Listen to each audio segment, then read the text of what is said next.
Hello, hello everyone. Welcome in, welcome in. It's nice to see all of you. How are you all doing tonight? Well, yeah, it's technically nighttime, but it's bright here. It's like 9:15, but it still looks very bright and not sunny. He has returned to Dand. Hello, Puaru. How are you? Thank you for the stretch and hydrate. I took the hydrate before I started, so I had a little sippy or something. It's already dark here, 11 p.m. Ah, I see. I think it's still kind of like at the height of our summer. It can get into like 11 a.m.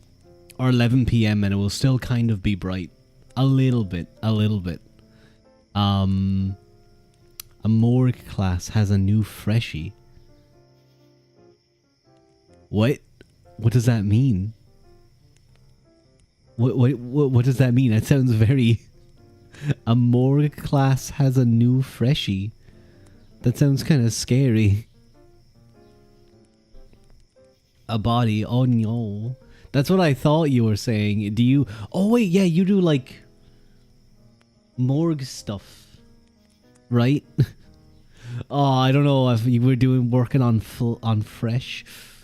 I don't know if I could do stuff like that. I think I'd be very squeamish. I've watched like videos of surgeries and stuff being done. It's like, oh my god. They're just like moving those guts around. They're just moving the things around and then how the hell do they do that stuff? Ugh. It's actually crazy. We all were too excited to be considered normal people. I agree. If your initial reaction to seeing a fresh corpse is, oh, I can't wait to look inside of it, I can't wait to work on it, then maybe, just maybe, you're not normal. I would consider that slightly outside of the realm of normality. I will say hello, Sari. Hello, Puaru. I think maybe because I started stream a little bit earlier than usual, some people may not have trickled in yet. So I'm sure we'll see the names pop up here and there as we go on. Yeah, I do really like the summer. I love like... Sorry, I like the long days of summer. I think it's always really cool when I look out at like 10, 11 p.m. and it's still nice and bright, relatively anyway. I don't like the heat, but don't worry, we're not going to talk about the heat for like 20, 30 minutes like we did last time. It's been a lot nicer today. It's even been a few very light showers and kind of actual wind. So yeah, it hasn't been disgusting at least. But I remember talking to Daya last summer. You had a guy with cirrhosis. Well, hang on, let me look what this up. Let me look what this is. Is advanced scarring of the liver caused by chronic diseases like hepatitis or alcohol abuse? Oh, uh-oh. He turned very, very yellow, and I and one more student said in unison, I want to look at the yellow too.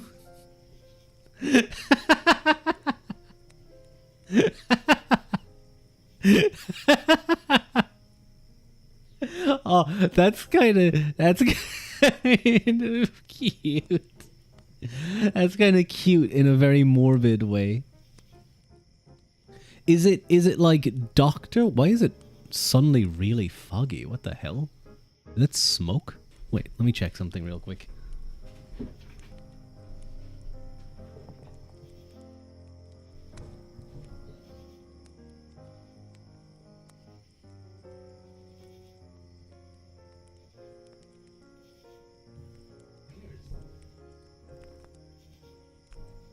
Excuse me a moment, there's suddenly just a load of smoke outside, so I'm gonna go check something.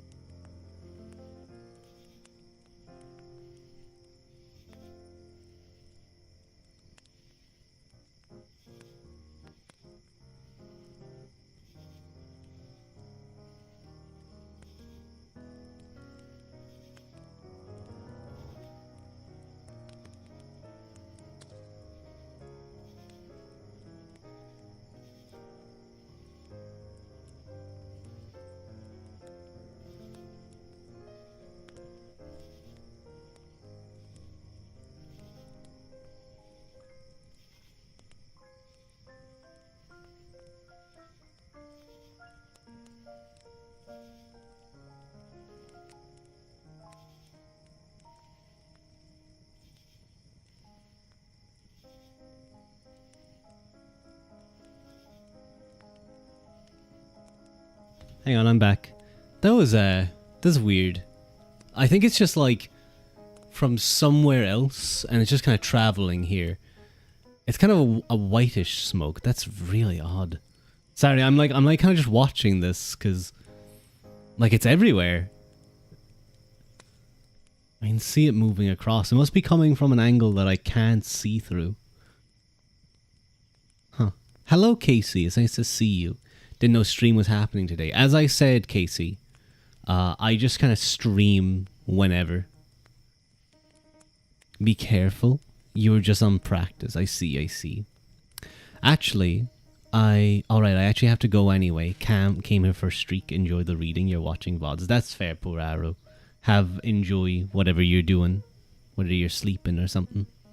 Is the Morrowind VOD up? It is. I actually completely forgot to upload it earlier. When I ended stream, I did it earlier today, so it's up now, thankfully. That's okay though. That's weird. Sorry, for those of you who have just joined, there's like a lot of smoke outside. So I'm just kind of like watching this. I wouldn't be surprised if it's someone burning stuff kind of far away, and the smoke's just kind of being carried to here.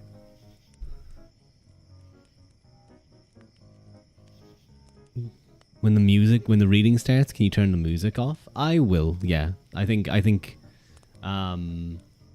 a good idea. I think the fire and stuff is nicer than before. I think I need to search out for better music. Not to say Genzuki's piano playing isn't bad, but like he's kind of just doing whatever he wants, and some of it doesn't have the right vibe for what I would like on the stream.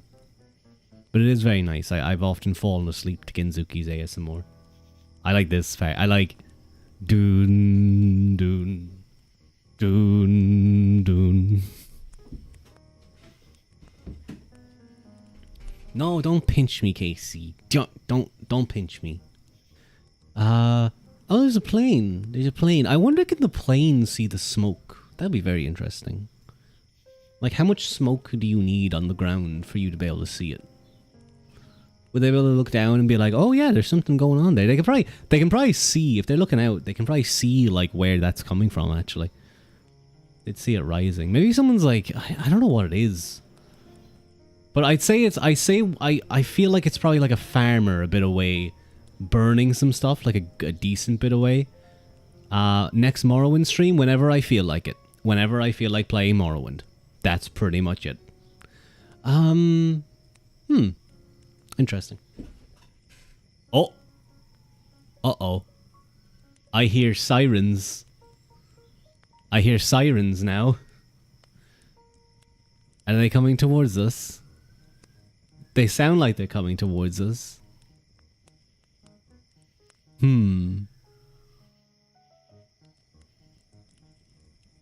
If they get closer, then I'll know that it's not like just a farmer burning things. It's like actually something else.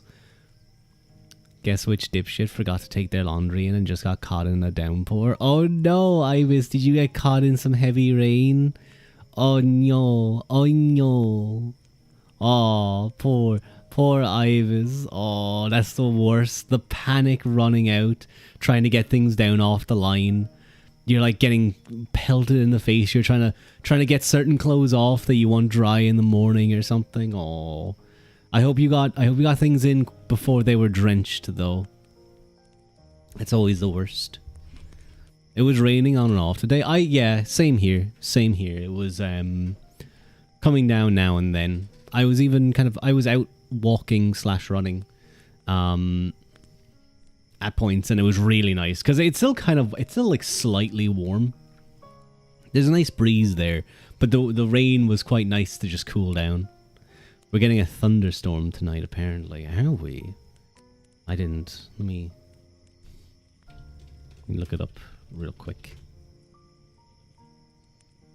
Are we getting a thunderstorm? I don't know if maybe. It looks like it may come over.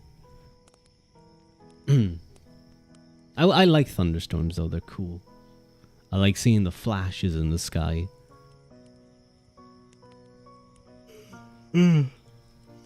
Being up high in a thunderstorm, like obviously not where you're in danger, when you're still nice and cozy inside, but like when you can see out over places is really cool, because you can see like the arc from the top of the sky down into like really far. It's really cool. I don't know if I'd ever want to experience being in like a proper storm though, like the type of storms they get over in America. You know, like their type 3, type 4 fucking hurricanes. Definitely not tornadoes. I don't want to deal with a tornado. Not fun. Yeah, I can't imagine it is. I can't imagine being in like an actual dangerous hurricane, experiencing one of the most powerful things that the earth can just create out of its wind. Is very fun. Worst is desert dust storms. Air turns into sandpaper. Oh, that sounds horrible. You know what? No. I've experienced that on a very light level, and what I mean by that is I've been walking through like sand dunes and stuff on, like windy days, and like the wind, the sand is blowing into your face and it's rubbing against your face and maybe going into your eyes here and there. But to imagine being in like a proper like dust storm. Ugh. You'll try and stay for the full reading as it relaxes. You good to hear, Casey. Good to hear. Not the worst though. The cicada storm that Vegas got years ago. That was actual hell and it lasted weeks. Wait a minute. Are you telling me like a cicada storm, like the animals, the bugs, the cicadas, they come in and they eat everything, and there's like literally millions and millions of them. Hello, Lassalot. Welcome in. Who's the snail? You've missed a new character introduction. Oh dear, I'm so far behind. Are you really behind on chatting? Is that it? Or are you like, sorry, like not just lower, but like behind in stream? Who knows? But these snails were kindly gifted to us by a viewer, by Kaleido, and they are to represent the 4 snails that I once crushed one day in one night in a horrific accident, in quick succession. I'd say it was about. I've told this story before, Lassalot. You know the story of the snails. Do I have my YouTube running? I do. Good. But yeah, it's them. You can see they all have halos. The one at the top has wings. Yeah, I don't know if you can see all the other of them. One of them really stands out on the rock. Then there's the one on the tree bark, there's the one on the lower branches, and the one on the middle branches. It's like they're ascending to heaven. Although they already have their halos. I just heard you read that message out now. Oh my god. You are very far behind. Sir, please refresh your stream. Refresh your stream and try and catch up. Vegas gets swarms of billions of insects.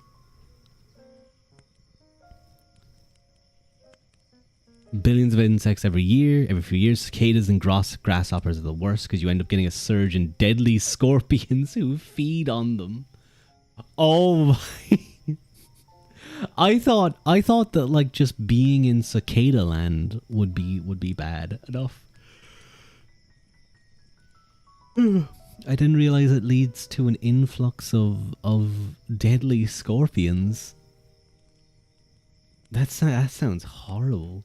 God, imagine being caught in that. Imagine being caught in like a cicada storm where they're like flying at you. Like they're just like hundreds of them just crashing into you. Your first apartment in Vegas got condemned because of a scorpion hive living in its foundation. Wait, scorpions live in hives? What? I didn't know this. Scorpion hive. Oh, no, that's a beehive. Huh? If scorpions live in hives, if some of them, it's kind of scary. A hive is a term for any insect burrows which are inside of... Oh, I see. I was picturing like maybe like a gang of like 30 or 40 of them just hanging out together. Hello, Lila. Welcome in. It's nice to see you. How are you? I have good news, by the way, everyone. Tomorrow I should be getting a brand new mic arm. So I'll no longer be like dropping you guys or like complaining about it. Tired? Aw, I'm sorry, Lila. I'm a bit tired too. I'm a bit tired too. Now that you said it, I like feel it. That's okay. I'll wake up in a moment. Over 100 apparently. Oh my god, no. I don't think I think I've seen scorpions in like pet shops, but I've never seen a wild one. Last day to get drop us in the trigger requests. Your back and waist hurts. Aw. Were you doing like a lot of walking or like lifting stuff? That's often the case.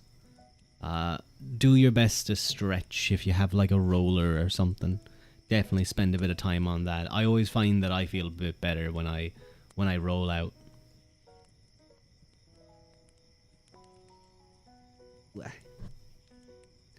I really mine's a little bit my back is a little bit fatigued. What are cicadas? Cicadas are a type of insect basically. What are their they're really loud, aren't they, as well? They're really loud. They're like am I thinking? Yeah, I think I'm thinking of the right thing. They make a load of noise. You know when you get those like shots of like America, like the country of America, and they have those loud insect noises. It's often those guys. What are their larvae? They're just like insects. Swarm every 17 years, or is it a specific type? Imagine the sound of a Japanese countryside. That type of cicada. You can hear them for over 1 kilometer. That's crazy. You have weird bones. You can do nothing against it. Oh no. Lila, you're that guy from SpongeBob. You're the guy from SpongeBob who tricked SpongeBob and Patrick with his bones were made of glass and his flesh of paper. And every day he breaks all his bones. That's such a funny bit. I remember I saw a very funny video of a dog. The owner could hear, like, you could hear the cicada, and the owner is just looking at the dog and being like, drop it. And he's just looking at her. And drop it. And his mouth is welded shut. He does not want to open up his mouth.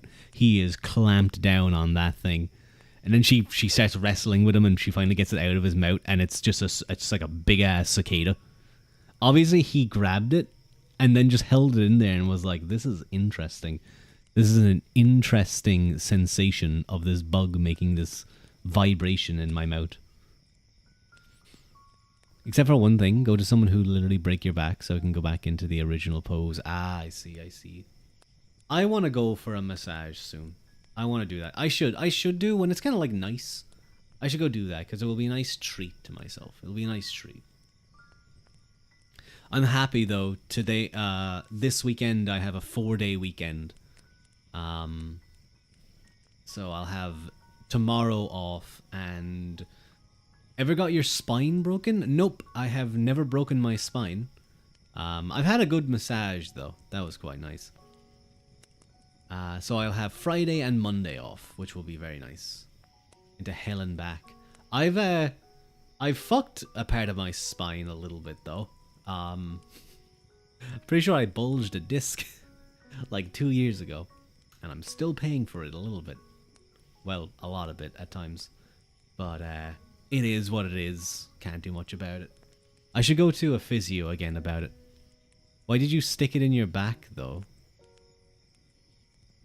Don't fuck you. Wait, I didn't stick anything in my back. I bulged a disc is what I'm saying. What did I didn't stick anything in my back. You said you fucked your spine. Don't do that. Oh, I'm sorry. I'll just decide my body fixes itself. There was a lot of emphasis on I fucked there. Oh, sorry. I get the joke now. Sorry. I was dumb. I didn't catch the joke you were making. I'm a silly Billy.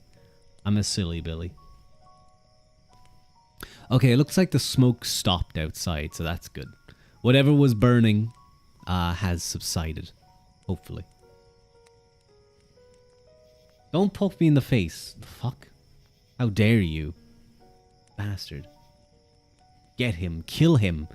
Lila, kill. You have permission. Everyone has permission to kill Lancelot. Silly Ruas get poked. There's quite literally a fire behind you. No. Outside, like further away, there was a load of smoke there like 10 minutes ago. And I was like confused.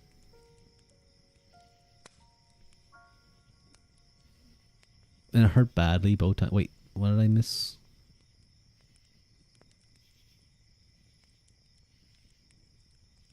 I think, did you, oh wait, oh there we go. You strained your leg twice and it hurt badly both times. Komm her, du kleines Essenkind. Understood, I won't translate it.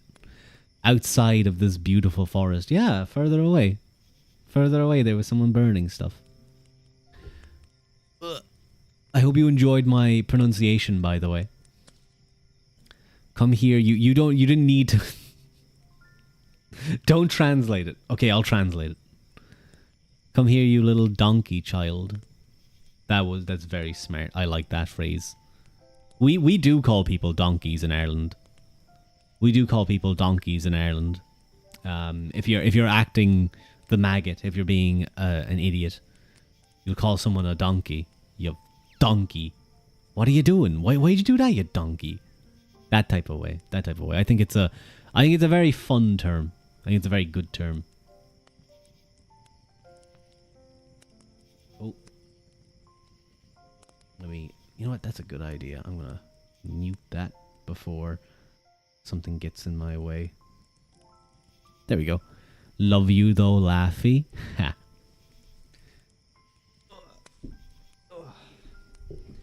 I had a good day in the stock markets today.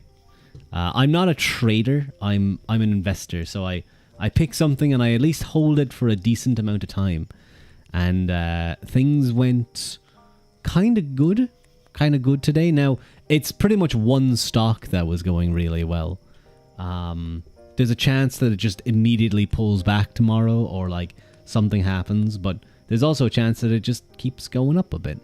So hell yeah.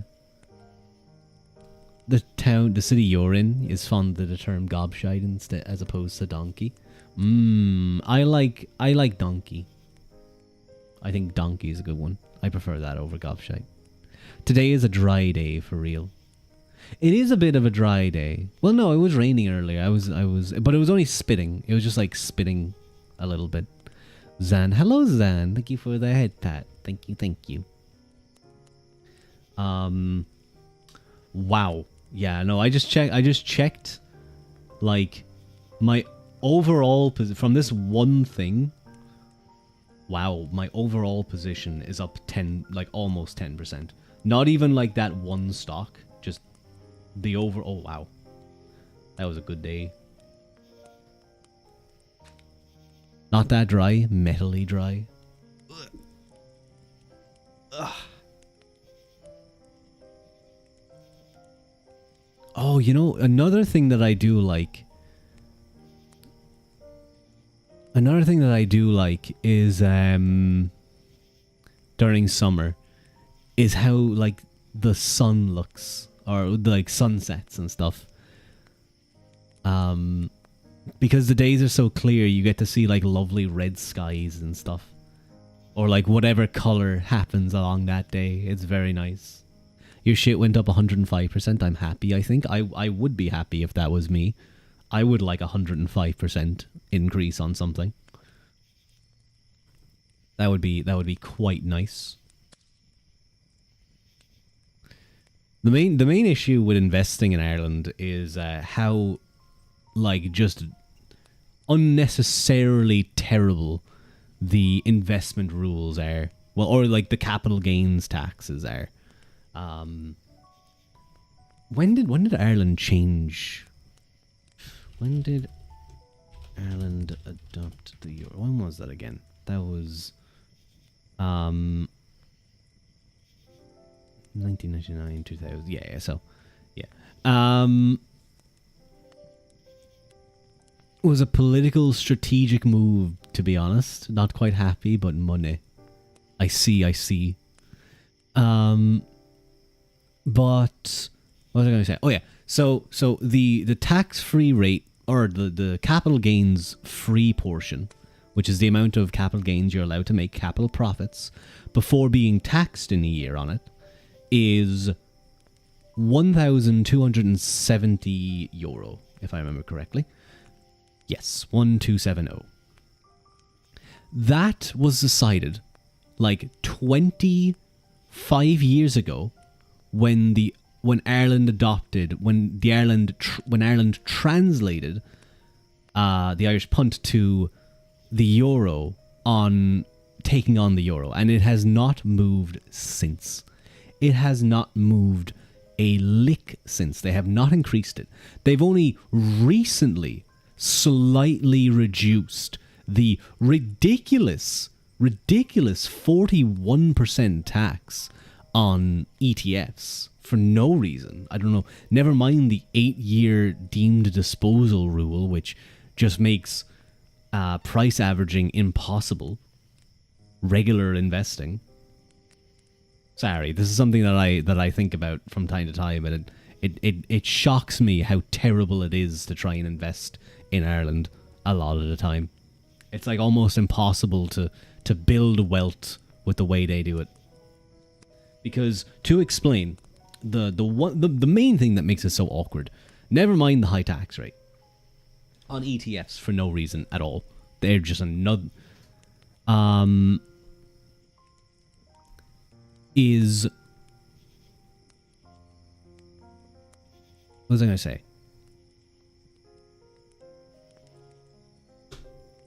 Okay, sorry, that's it. The deemed disposal rule. What deemed disposal is in Ireland, when you buy an ETF, in 8 years' time, they're going to treat it as if you disposed of it for tax purposes. So whatever gain you made in 8 years' time, you are now liable for that gain. But the issue is when it comes to things like ETFs, a common way people invest into them is they'll invest a little over a long time. Kind of like pensions. They'll invest maybe 100 here, 100 every week or something if they can. But what ends up happening is every single transaction has to be tracked for deemed disposal purposes. And it makes regular investing in ETFs almost impossible. Now, I think they're going to get rid of it in the next couple of years. Hopefully they backdate it so that anyone who is already invested while it was still a thing, like they are making some adjustments to it, but I'm not holding my breath. Well, I kind of am because I'm invested in an ETF a little bit, so they better. But I didn't do like small amounts here and there. I did like mainly a large portion, and that was like 2 or 3 large investments into the ETF. In terms of how you'd invest that way, your private rent investment went up 5.24. You cannot give out any more money from now on until 1506. I see. Oh yeah, the sky has like a nice orange color tonight. It's very pretty. I'm sorry for boring you guys about capital gains and investment talk, but this is ASMR technically. It's technically meant to be ASMR, so I can talk about it. You have a shit ton of money laying around in a separate bank. Good for you, Lila. I'm glad you're comfortable in that way. I'm glad you're comfortable in that way.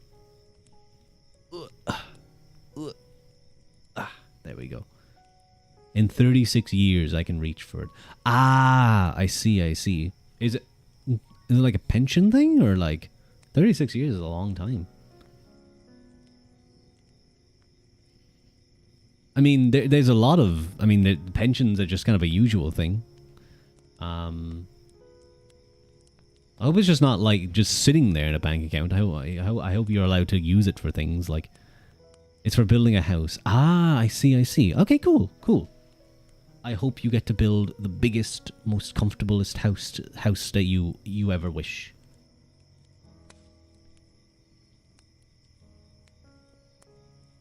Because everyone deserves some place to. You will not live in it. Well, regardless, I hope you build it as best you can.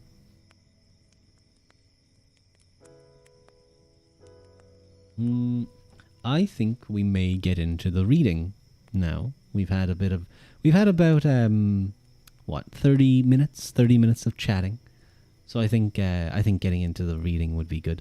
Hello, Fantasy. Welcome in. How are you? It's nice to see you. Yeah, let me. We're just about to get into our reading for today.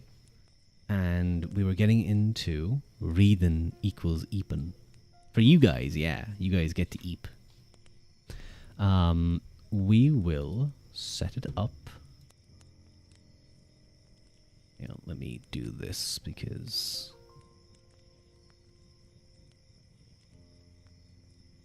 how do I do this? Because I don't want to turn on the light yet. Because you really don't need to. Don't want to... Okay, you know what? No, I can read like this. How are you? I'm good, Fantasy. I'm a bit tired. It's the end of the work week for me, thankfully, because I have a day off tomorrow. But a bit of a busy day, so. And a long time in the gym too, which was nice. I enjoyed it. So I'm kind of getting ready for some chilling out. Friday off. That's good. You'll be able to rest afterwards. Exactly. And that's kind of why I did an early stream a little bit, because I'm like, I want to finish up and be able to just chill out and and get a good night's sleep, because I need one. Anyway, we're going to return to our book, and when we last left off, we were reading about the treaty that Brian signed with Mael Shocknail, where they both kind of recognised each other as sort of semi-king, both kind of dual kings of Ireland, and how eventually, slowly, that began to break down. We read about how we read about how in a interesting twist of fate, where that the north of Ireland did better in defending off and not allowing the Vikings to establish permanent cities or permanent hideouts or alcoves that eventually became large cities in those regions, but rather they were more successful down in the south with Dublin, Waterford, Limerick, Cork. When Brian Boru became effectively over-king of Leith Moga, the south of Ireland, during the treaty, he eventually, over time, over a few years, established dominance over there and was able to bring those under his heel and allowed him, of course, to access the wealth of those cities. And that's a big factor, really, probably, in his ability to wage war. Never mind the Viking soldiers that you get from that as well, with their water abilities, their ship sailing abilities. That's the word I was looking for. But now we get on to Brian as King of Ireland. What an extraordinary transformation in his fortunes Brian McKennedy had effected over the preceding quarter of a century, since he had been propelled from near anonymity by the murder in his prime of his older brother Matt Gamon. The annals of the Four Masters say that it was in his 76th year at that time, because they believed him to have been born in the mid-920s, but as we have seen, it is more likely that he had only recently turned 60. Whichever is true, he showed the most extraordinary drive for his years. The annals tell us that the great national army Brian led to Dún Delca in 1002 included the men of Munster and Leinster and the north of Dublin and Waterford, joined now by his new subordinates, the men of Connacht and the men of Meath, under Mael Shocknail's personal command. Presumably the Norse of Limerick were there too, but now they were considered a natural constituent of Brian's own forces and do not get separate billing. And remember, just before this, we had read about how Mael Shocknail had effectively surrendered the High Kingship of Ireland to Brian Boru. He realised the way the tides were turning and that he couldn't do anything about it. He had to surrender.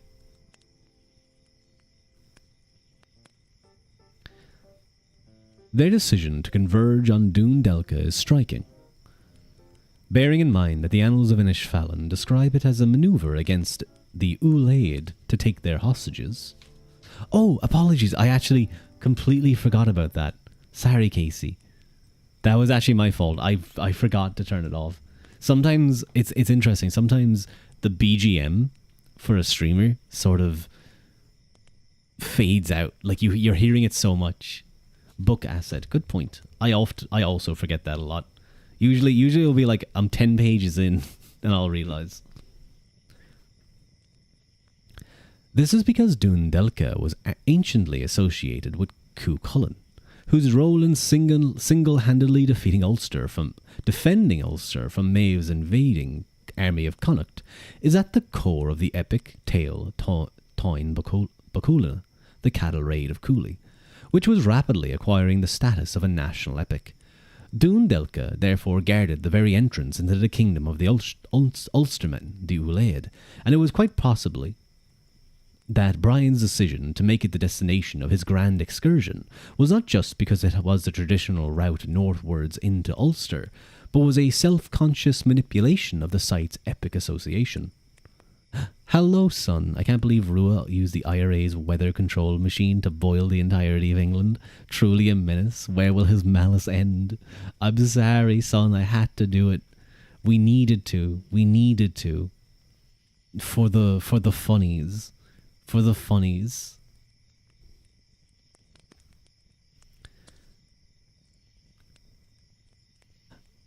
Hello, Rory. You're super golfing. Thank you for the lurk. Enjoy your golfing. You're about to get in your bin. You can enjoy your bin, mate. You can fill it up with water. You can get in. You can have a nice little cooling bin bath. In the heat. It's your bin. You can do what you want with it. It is not clear whether we should envisage two hostile... Oh, wait, sorry.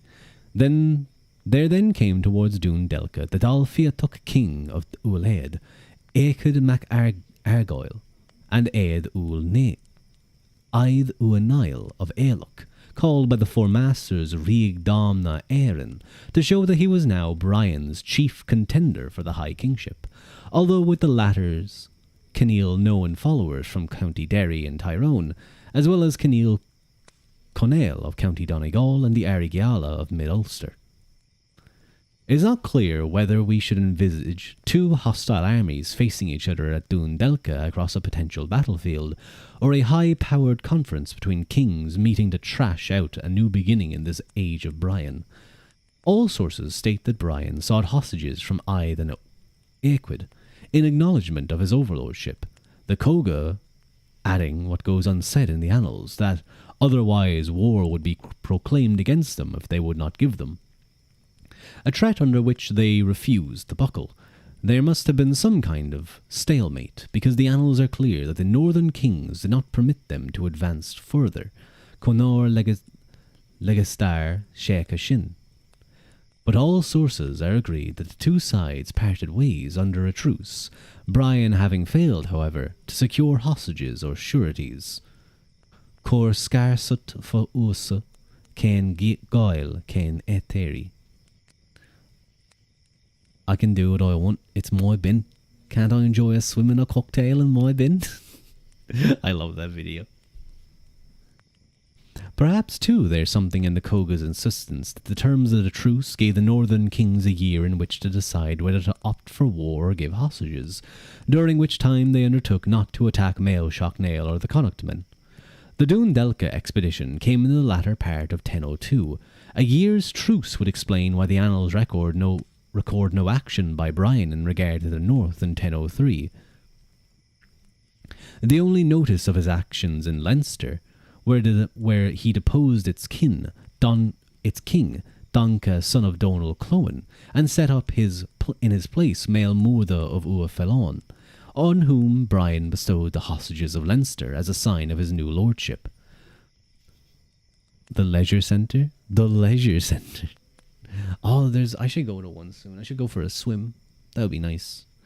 The Coga then goes on to state, a great expedition of all the men of Ireland, both Irish and foreigners, of all who were from Sliabh Fuat in South Armagh, southward, was made by Brian in the end of a year, after that against the Uloid, and he took the hostages of all Uloid since Aed Uanail of Aelach failed to give him battle. The implication here seems to be that, as Aed Uanail claimed to be Overking of all the North, and entitled therefore to the Uloid's hostages, the onus was on him, when the year's truce had expired, to resist Brian's overtures on the field of battle or to accept the consequences. His failure to meet the challenge meant that the Munster king could claim the hostages of Uloid, and these Brian now obtained. Have you seen the recent Centauri Chan fad meme where you have to translate the image into a different language? I have not seen that. I apologize. I haven't seen this meme. I know who Centauri Chan is, but I don't know that specific one.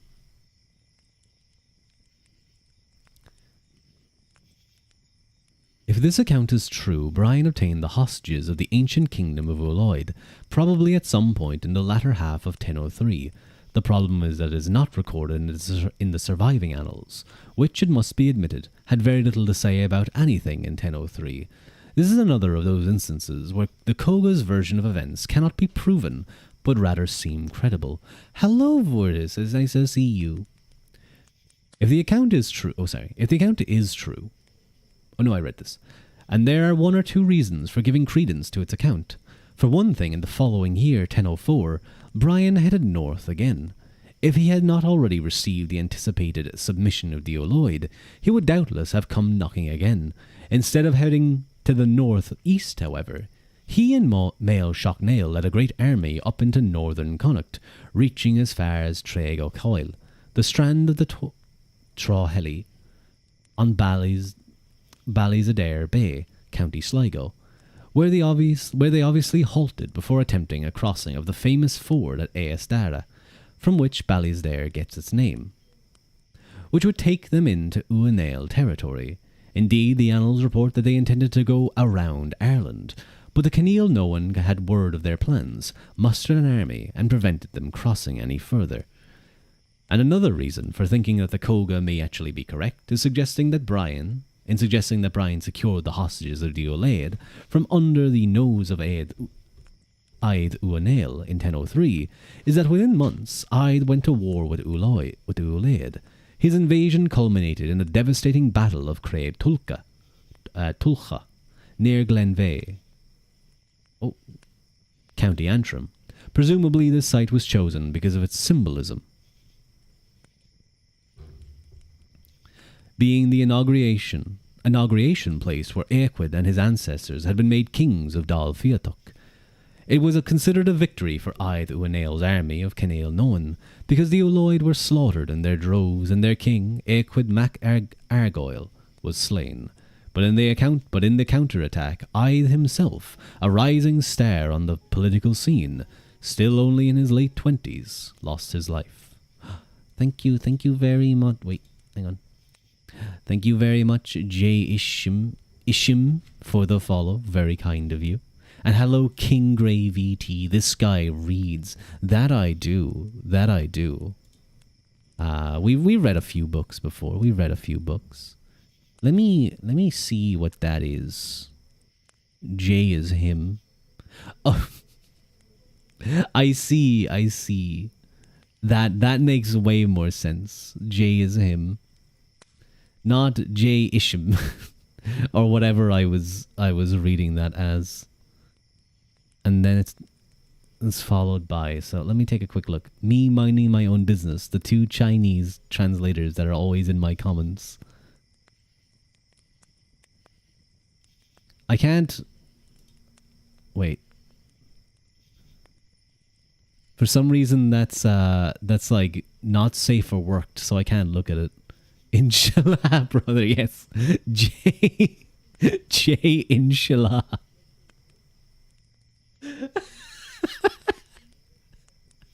That'd be a very funny name to have. Just on Twitch. That's just how you go for. No, Casey, don't pinch me. Not in front of the new people. Get off of me. No. Anyway. Hello, Marianne. It's nice to see you. How you doing? Son, you might like this part. Imperator Scotorum. The Battle of Craib Tulcha was a traumatic affair. Cneil Noan had to find new leadership, and it emerged in the person of Aed Uanail's nephew, Flaebatoch. How would I pronounce his name? Flaebatoch, who in time would marry Brian's daughter, Beibin. As Fruloid, it descended into a bloodbath at the princes of Dal Fiatach, the dynasty that tended to monopolize the overkingship, butchered each other for the chance to win the prize, while having to make war on their jealous rivals of Dal Nardi. Whatever relationships Brian had been building up with the northern kings on the eve of Craib Tulcha, they were set at naught. Flaebatoch, such barbarity. Literally, son, it's spelt Flaitbeortach. I don't know how to pronounce this. This is a name that you would never see these days. Flaebatoch. Something like that. That's probably not how you pronounce it at all, though. Hang on, let me sit forward a little, and so I can sit back. So I'll turn this. Perfect. Okay, hang on.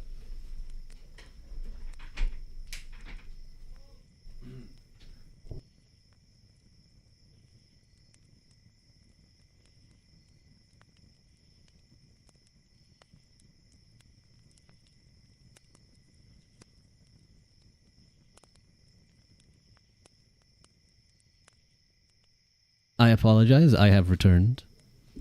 There was a Nordic-themed manga in Weekly Shonen Jump recently that featured a whole bunch of unpronounceable names. Maybe that's why it got axed. Oh no. Oh, I wonder. I wonder how that translates over to Japanese. Do they just like do their best to put it into their sounds? And does it still come off really difficult?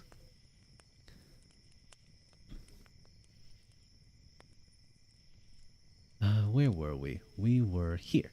Still, the instability must have undermined the North's ability to withstand Brian's demands. Therefore, in 1005, he set out on a grand expedition to the north. The four masters, still rather damning in their faint praise, said that he led the men of the south of Ireland, but other annals have it as an army of Ireland, and the annals of Ulster say that Brian travelled in the company of the royalty of Ireland, Co Riagrid Éireann Ime. This source, on the other hand, says nothing of the political objectives of the campaign, which the four masters and Chronicon Scriptorum record as being the... I sneezed. Okay, I'm good now again. Ugh. Which the four masters and Chronicon Scriptorum record as being to take the hostages of the new kings of Uloid and the Kinneal Noan. The annals of Inishfallen have instead Kinneal Noan and Kinneal Conail. The army headed first for Tale 2 in County Meath, where we are told Brian stayed for a night. The point of this was undoubtedly to exploit the significance of the site, that of the ancient Oonok of the kings of Tara.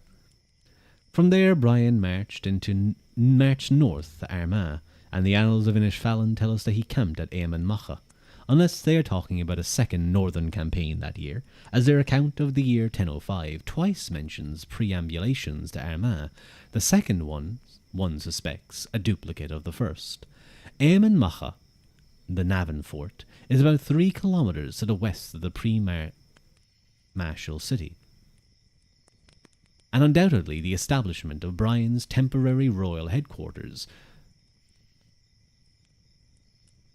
There was another attempt to milk symbolism for all that it was worth. In Irish literary tradition, Éamonn Macha was the capital of Cahor Mac Nessa's kingdom of the Uloid, whose heroic deeds are remembered in the Ulster cycle, of which the Táin is the best known tale. We do not know if King Cahor was a real person, or whether Éamonn Macha, long since deserted by Brian's day, had ever been a royal fortress, as opposed to a place of prehistoric religious ceremony. But Brian undoubtedly believed that Éamonn Macha formerly held great political significance for the Ulstermen, and pitched his royal camp there in 1005 to let the men of the north know who was boss, and to make the point that he was king in the mould of the kings of yore. The main character was the most comprehensible. His name was Otter. Other characters were Filja, Etopirco, Aljolki, Yggdrasil, and Surld. I see. I hope I did a good job. Please explain the snails to me. I kind of don't want to, because it's kind of funny. It's kind of funny to think that no one knows what the snails are about. But the 4 snails were drawn by a viewer of the channel, Kaleido. And it's a reference to the time... One time I was walking home from a place, so I was coming out and I was walking along the driveway.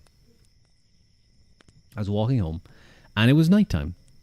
And as I walk, I'm kind of like, there's a car in the driveway, so I'm kind of over to the side where the concrete meets the grass. I'm walking along, I'm kind of skirting out, and I feel that dreaded crunch beneath my foot. I feel the dreaded... That's not what it's more of a... You know the crunch of a snail on their foot. And I'm like, oh no, I feel so bad. So I take like a step and then another step, and I go to turn around to look down at the snail to see what I've done, what horrible act I've done, and I feel another crunch under my boot, and I'm like, no, wait, no, stop, and I take like 2 quick steps back, and I feel another crunch under my boot. And I finally take one big jump, and I'm out of the driveway at this point, but I'm like staring down at this massacre of three little snails. Of three snails that were just like eviscerated. I killed like a snail family. They're destroyed on the ground, and I feel terrible. I'm there. I like genuinely. I feel horrible. I feel so sad. And then after like you know, a minute, I would say, of just like my hands on my head, being like, oh my God, I'm so sad. I finally breathe out a sigh, and I go, okay, well, time to get going. I turn. I take a single step into the grass, and there's a fourth crunch. And I kind of have like a mini crash out. And I just start fucking like, I'm just so mad walking home at this stage. I'm just like, oh my God, I'm going to freak the fuck out. I'm like watching the ground like a hawk. It wasn't in my garden that it happened. Except your hit place in history is the world's most brutal monster ever. True. It's very true. I've eaten your flowers. That's right, true. I could make some like snail food for them. Atone for my sins somehow. Thank you, Zan, for the head pat. I often need a head pat and caring after telling that horrid story. Shall cease to hold any meaning in your heart? Nah. Snails are always just little guys.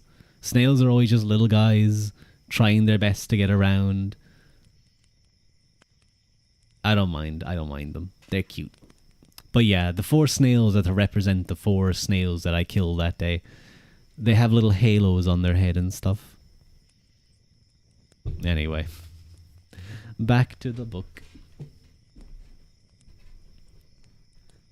Now, where were we? Oh yeah. From Eamon Macha, he skirted around the eastern shore of Loch Ness until he came to Rathmore, near the town of Antrim, the palace of the king of Dal Neardy in Maglina, the valley of the 6 Mile Water, and there he did indeed accept the submission of the kings of the Dal Neardy and the Dal Fiattoch. In political terms, this was a substantial achievement.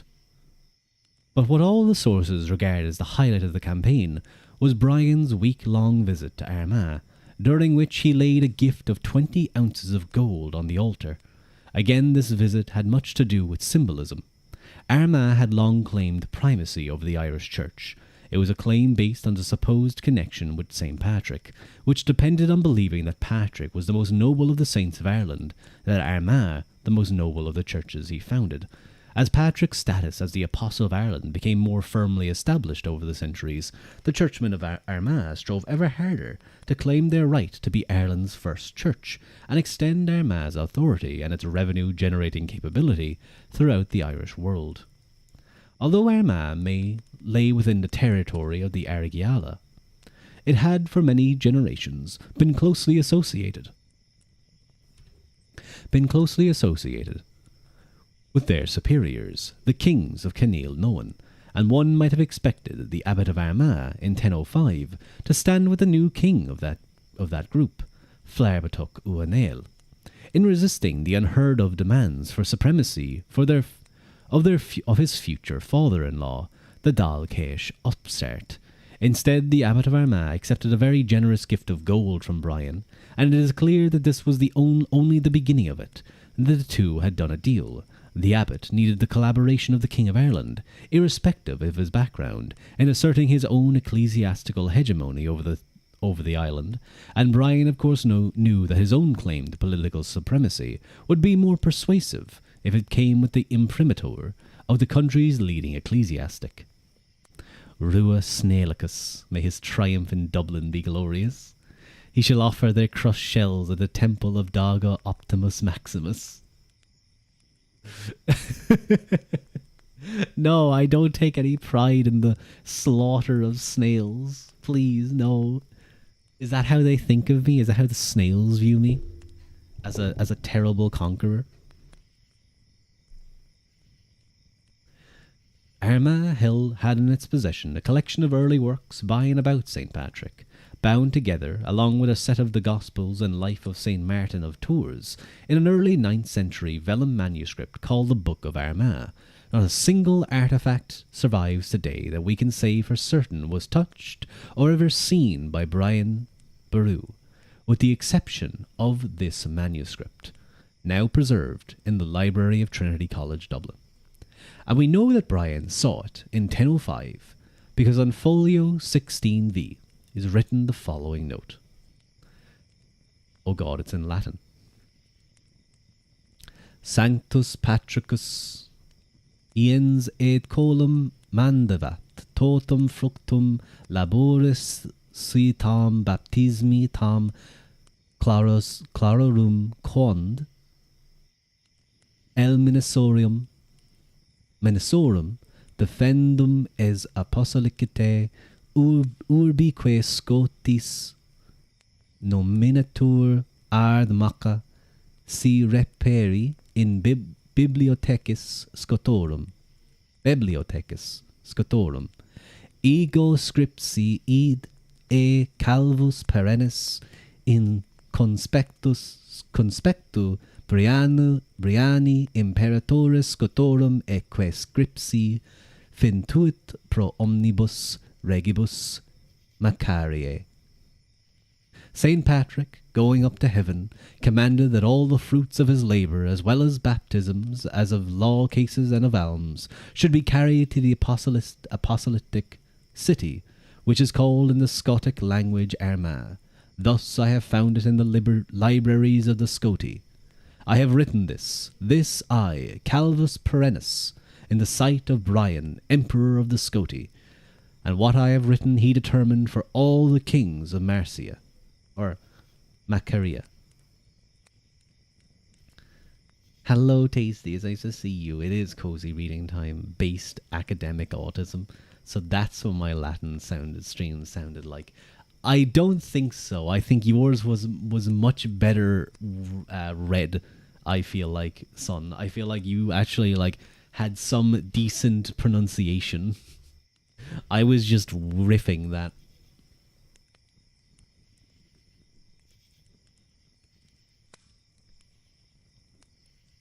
It's interesting seeing bibliotheques being libraries. That's literally French bibliothèque.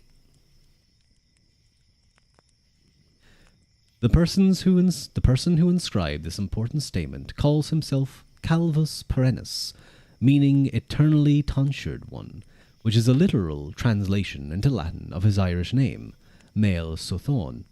When he died in 1031, he was described in one version of his obit as Venerable Senior of Ireland, but another reveals the vital intelligence that he was Brian's Anam Cara, a term that literally means soul friend, but implies that he was his confessor or royal chaplain.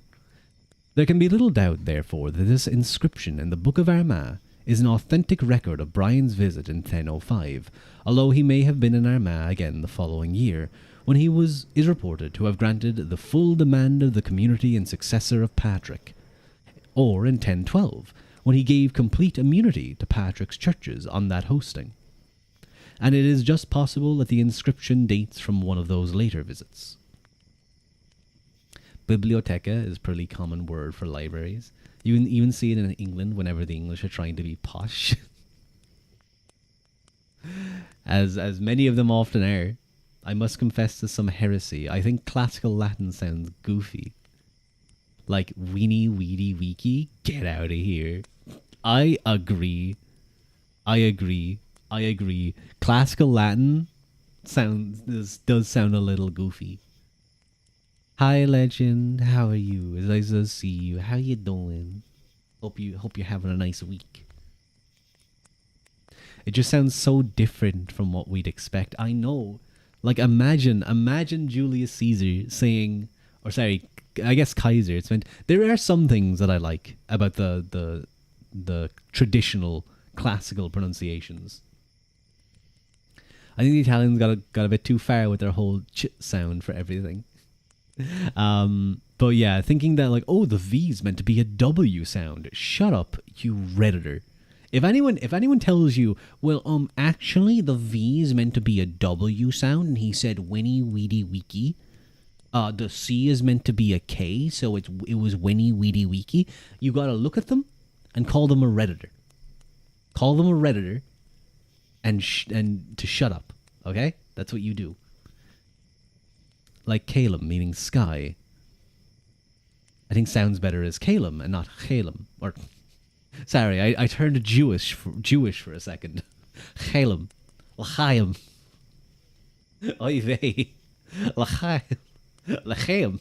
Is that the word you're looking for, son? Is that what you want? But yeah, I know what you mean. Chalem. No, Sloshy, don't poke me. The fuck? Don't poke me. I definitely assume it could be Calum. Yeah. It looks. I feel like Calum looks nice there.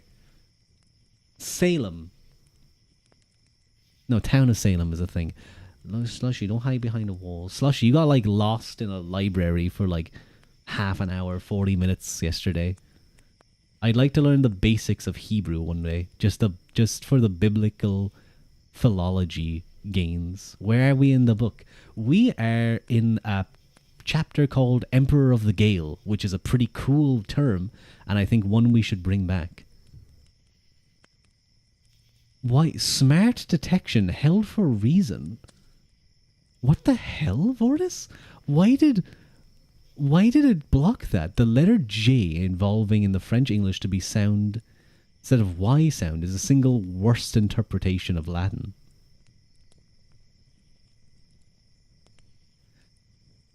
That's so weird why that was blocked. But we're over halfway, I would say. We're over halfway.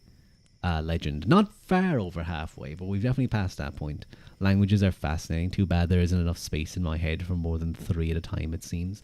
I seem to be incapable of learning too, so you're like already multiple times better than me.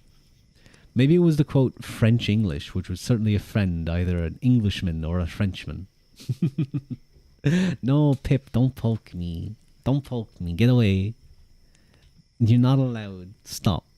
How dare you? I'm trying to read a story. I'm trying to read a story to you guys. No, I keep doing that. I keep duplicating like Discord stream manager things rather than like doing what I intend to. God damn it. I hate this. It looks so ugly and I can't remember how to delete them. Oh, it's so dumb. I'm going to have to look this up later because it's not working. So close. Don't listen to him poke away. I'm watching you. Anyway. I was going to watch silently, but I had to take the chance. Oh. Well, thank you for joining, Pip. Where were we? We were... Oh, yeah, here we were. Either way, it would be wrong to view this brief note as akin to something a passing dignitary might inscribe in a visitor's book. While the book in Armagh was one of the great monastic city's most valued treasures, and indeed was part of the insignia of the Abbot of Armagh, who regarded himself as the heir of St. Patrick, Eris Patrici, or in Irish, Comarba Patrick, which made the Book of Armagh so valuable was what it contained. Beside the text of St. Patrick's Confessio, there then believed to have been written in the saint's own hand, it contains Bishop Tirchon's Collectanae on churches associated with Patrick, the Aditamenta, or additions to Tirchon, Mercu's Life of St. Patrick, and the Liber Angeli, the Book of the Angel, in which an angel is said to have decreed that Armagh would have primacy over the Irish Church. In fact, the phrasing of Mael Suathon's inscription echoes the language of the Liber Angeli, and it seems certain that this great statement of Armagh's right was placed before and read out to Brian on this occasion, so that he might see and hear for himself on what unimpeachable authority Armagh rested its claims. The memorandum is therefore not 1,000,000 miles removed from an inspeximus, literally we have inspected, or exemplification whereby a king views a charter of lands or rights granted by one of his predecessors and confirms them in his own name. In this instance, Brian has seen for himself Armagh's claim to certain privileges, as well as baptisms of law cases and alms, and he is formally confirming their rights. I'd also like to learn Sumerian cuneiform and Egyptian hieroglyphs, because being so ancient, I suspect them actually quite primitive, but it would be quite a flex to be able to know them. Hard to say if they'll be necessarily primitive. They could have, like, a lot of little intricacies that developed over time. Just make sure to face the way at chat. I'm facing kind of towards... I love that pleading emote of Daya. It's so cute. Godspeed, son. Only by my laziness to ever actually do anything of it. Oh, I know that feeling so badly. I always say to myself, I say it so many times, imagine if I did X, Y, Z. And sometimes I take steps towards doing it. Usually it doesn't get very far. But we'll see. Maybe something will happen. It's a glyph that's hiero. A hieroglyph is just what you know the Egyptian symbols, Pip? And what are glyph? What's a glyph? You know the Egyptian symbols? Those are hieroglyphs.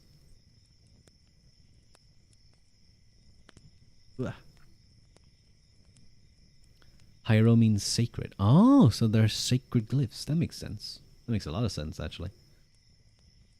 In theory, as King of Ireland, he should be able to impose Armagh's claims on the entire country, but he seems to be giving legal force merely to the extension of Armagh's prerogatives to Munster, which had been fitful in the past, hence the statement that this is what he determined for all the kings of Merceria. This term is undocumented elsewhere, but the great 19th century Celtic scholar Eugene O'Curry, noting that Mercia is Latin for a stone wall, suggested that it possibly meant Cashel, whose name Cashel itself comes from the Latin castellum, a stone fortress. If the agreement in effect acknowledged the right of the Church of Armagh to raise revenue and to enforce its church law in Munster, it was effective immediately. 2 years later, the death took place of a person called Tuathal Uamail Macha, who hailed from the Armagh area and is described as scholar and successor of St. Patrick in Ireland, and who seems to have been the first in line of individuals holding the office of Mayor, Steward, of Armagh throughout Brian's province. The memorandum is important for its description of Brian as Emperor of the Scoti, Imperatoris Scotorum. As we have seen, Mael Suthon was something of a pedant, who rejoiced in giving new names to familiar things, so that he himself became Calvus Perennis, and Cashel, or Mumu, became, instead of the usual Latin forms Cashelennis or Momenie, the outlandish Masserie, which had caused some scratching of heads ever since. It is possible, therefore, that he concocted the formula Imperator Scotorum for Brian entirely off his own bat, and that we should not read too much into it. Imagine being called X the pedant. Unparalleled autism. Unparalleled. Oh yeah, that did look kind of weird when I was looking at it. But it was another writer, the man who wrote the account of the Battle of Clontarf, preserved in the Annals of Ulster, who likened Brian to Rome's first emperor, when he called him the Augustus of the whole northwest Europe. Admittedly, this term was later applied to a few kings, such as the great Ter del Boch Ua Crahur, who died in 1156, and Mircatok Mac Lochlein, who died in 1166. But its first occurrence in the annals is to describe Brian, whom the Koga likewise dubs, using Augustus's original name, the beautiful, ever of victorious Octavian, and perhaps both these writers did so being aware of some grand imperial ambition on Brian's part. right the first time. Wait, did I? I'm mostly listening and lurking. Thank you for the lurking, Casey. I'm just going to Agon. Early enter. It's Greek. I apologize. Wait, what's Greek? Am I... Hang on, I'm going to cough. There we go. Got it out. Besides, this inscription was written into the Book of Armagh in Brian's presence, in a formal instrument that was intended to have something resembling legal force. At the very least, we can assume that Brian was happy with the form of words, and it has therefore reflected his own view of his status. Parallel is a Greek word too. Oh, yeah. And that being so, it has something to tell us. As has been pointed out before, the formula Imperator Scotorum is reminiscent of the title Imperator Romanorum, used by the German king Otto III, who died in 1002, after he became Holy Roman Emperor some years earlier. The Irish, especially the Irish of Munster, were very familiar with Germany because of the vibrancy of Irish Benedictine monasteries, or Skotenkloster, at such places as Erfurt, Würzburg, Nuremberg, Regensburg, Eichstätt, and Vienna. An educated churchman like Mael Suthon and a Christian king like Brian would of course know that the Frankish and German kings had been given the imperial titles by Rome in expectation that they would act as protector of the church, and such a role was certainly implicit in Brian's new commitment to Armagh. But of course, when the German king claimed to be emperor, he did not cease to be king. Rather, the emperor was a king who believed himself superior of all other kings, and this can be little doubt in claiming that he too was an imperator. Brian intended all to know, both at home and abroad, that among the many kings of Ireland, he was supreme. He was therefore trying to give expression to a new reality, that while Ireland would continue to have many lesser kings, he, by compulsion or persuasion, was to be king over all the rest. Excuse me. If the Irish were familiar with the Frankish Empire, they were a great deal more familiar with contemporary England. Brian reached political maturity at a time when Edgar, King of the English in 959 to 75, was displaying quasi-imperial tendencies. In 973, towards the end of his reign, Edgar had a strangely late consecration of himself as king, perhaps inscribed by the imperial splendour of the marriage and the coronation of Empress III, or Empress of Otto's second queen at Rome the previous year. It is probably relevant that Edgar's celebration took place at the Roman city of Bath. Immediately afterwards, Edgar took his, quote, whole naval force to Chester, and 6 kings came to meet him, and all gave him pledges that they would be his allies on sea and land. Another account tells us that all the kings who were of this island, Cumbrians and Scots, came to Edgar, 8 kings on one day, and they all submitted to Edgar's direction. Can't believe the English schools of word making has been infiltrated by sneaky little Greek people hiding in the floorboards, discreetly inserting so many Greek words into the dictionary first before the English people can come up with them. Oh, you guys are very sneaky. Maybe a hippo. Hello, Mike. It's nice to see you. Battle of Clay. I see. Hello, Sir Alm. It's nice to see you as well. Somehow, sept-based. Congrats. Good job. We love stream streaks here. I'm so tired I can't even type laughing. In case that joke's too subtle, hippo is the Greek word for horse. I didn't know that. I thought you were just saying hippo. Thank you, Fantasy, for the head pat. Oh, that's a cute emote, Mike. It's a very cute emote. So that was too subtle for my uncultured brain. Hippopotamus means river horse. Oh, that makes a lot of sense. Not really. A hippo isn't very horse-like, but they're quite big. I'll have to get ready for bed, but it was really nice being here, as always. Thank you for joining, Fantasy. That doesn't make any sense. The Greek are literally insane. The Greek are literally insane. I hate that emote still. You hate my Ruadh sus emote? What the hell, Pip? That's so mean. Oh, you got like a little kitty cat next to your name, Mike. Thank you for the streams. Take care of yourself and rest well. Rest well as well, Fantasy. Get a good sleep. Where were we? I'm sorry, but I like cute. I think it's funny. We were here. Later sources imagined that Edgar steered a boat on the River Dee and that was rowed by the other kings, and they list them as including the kings of Gwynedd, North Wales, and oh god, I never know how to say this, Deheubarth, South Wales, and of elsewhere in Wales, the king of Strathclyde, and even the king of Scotland, Kinnaid, son of Mael Culliam. And among them was Macus mac Airle, described as king of many islands. The extraordinary thing about Macus is that his family and Brian's had a long-standing alliance, as we shall see, which had begun at about the time of his submission to Edgar at Chester. Within a year, Macus was collaborating with Dal Caish to oust the Limerick Norse from their retreat on Inish Cathig, Scattery.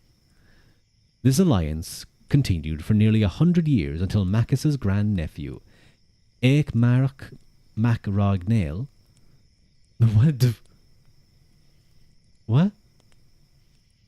This alliance continued for nearly 100 years until Macus's grandnephew, Eich Marach mac Ragnail, died in 1005.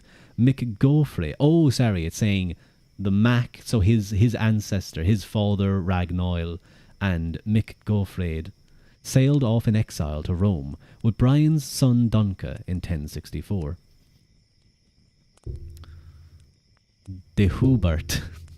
I will kill the fecker who stole the internet cable yesterday. Oh no, Mike, did you not have any internet? That's the worst. I hope. How did you feel being free from online, though? Some trivia to make up for their inability to identify horses and river. The capital of Doric architectural style is called an Echinus, which is a sea urchin, which looks like the capital of a Doric column. Oh, free? You couldn't do shit.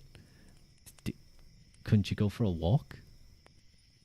That's a very fun fact. I didn't know. That is a really cool fact. How much they look like sea urchins. Ugh. Oh no, I see. Oh, we're actually going to be able to skip a load of pages here because there's a load of photos. What I'll do is I will take photos of them later and I'll upload them all to the Discord. It's kind of like things that have been mentioned here and there. I've been skipping when it mentions it because it's like see plate tree or see page whatever for this photo of this area.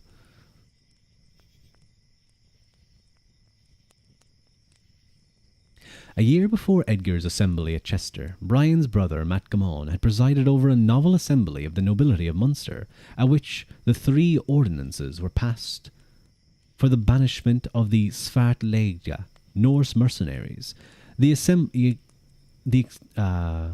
expulsion of the Norse from Limerick, and the destruction of the latter's fortress. And undoubtedly Edgar's Chester assembly the following year would have startled by its unprecedented scale, and would have inspired by its sheer ambition. Brian and the Scots. In the memorandum, Brian is called Emperor not of Ireland, but of the Scoti. In one sense, this just means the Irish. It is simply a Latin equivalent of Goidil, the Gaels. But then again, the Goidil included the entire Gaelic-speaking world of Scotland, the Western Isles and the Isle of Man. In fact, in this very period, the term Scoti or Scotty was beginning to acquire its restricted application to descendants of the early Irish colonists of northern Britain. There was a way of making it clear that Brian was claiming to be the emperor of the inhabitants of Ireland alone, and that was by using the word Hibernicae, the people of Ireland. Everyone knew this, such as the amanuensis of the chronicler Marianus Scotus, who, writing in Mainz in 1072, clarifies the matter lest there be any doubt about his place of birth by pointing out in a marginal note that, quote, I have written this book out of affection for you and for all Scoti, that is, Irish, Hibernicenibus, because I myself am Irish. The failure to make the same distinction in the title given to Brian in the Book of Armagh is possibly sheer indifference. One can imagine the Irish of what they consider the mainland Ireland routinely forgetting their provincial cousins across the North Channel.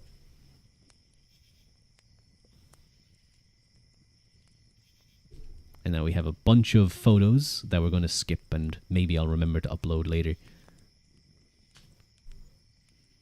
Still, the title was adopted at Armagh, and Armagh did not forget Scotland, with which it had very firm links.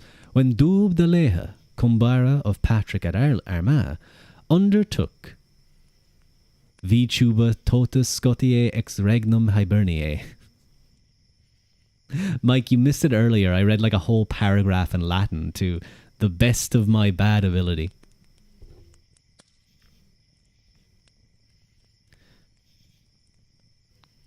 Undertook the headship of the Columban family of churches in 989. He did so by the counsel of the men of Ireland and Scotland. When Dubtoch Albanoch, the Scotsman, died at Armagh in 1064, he was described as chief confessor of Ireland and Scotland, and when the most illustrious of all Patrick's successors, Saint Malachi, died in 1148, he was described as head of religion for all Scotland and Ireland and Scotland. That was a wild moment to join the stream.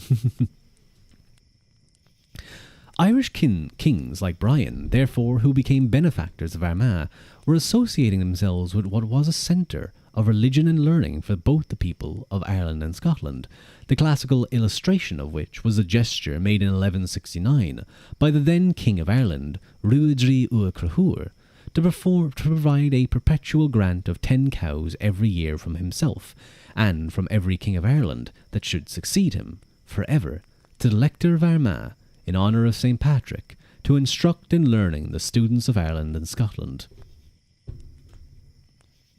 Rue should do a reading stream of Caesar's commentaries on the Gallic Wars to learn Latin. Don't worry, he doesn't even bother sailing to Ireland.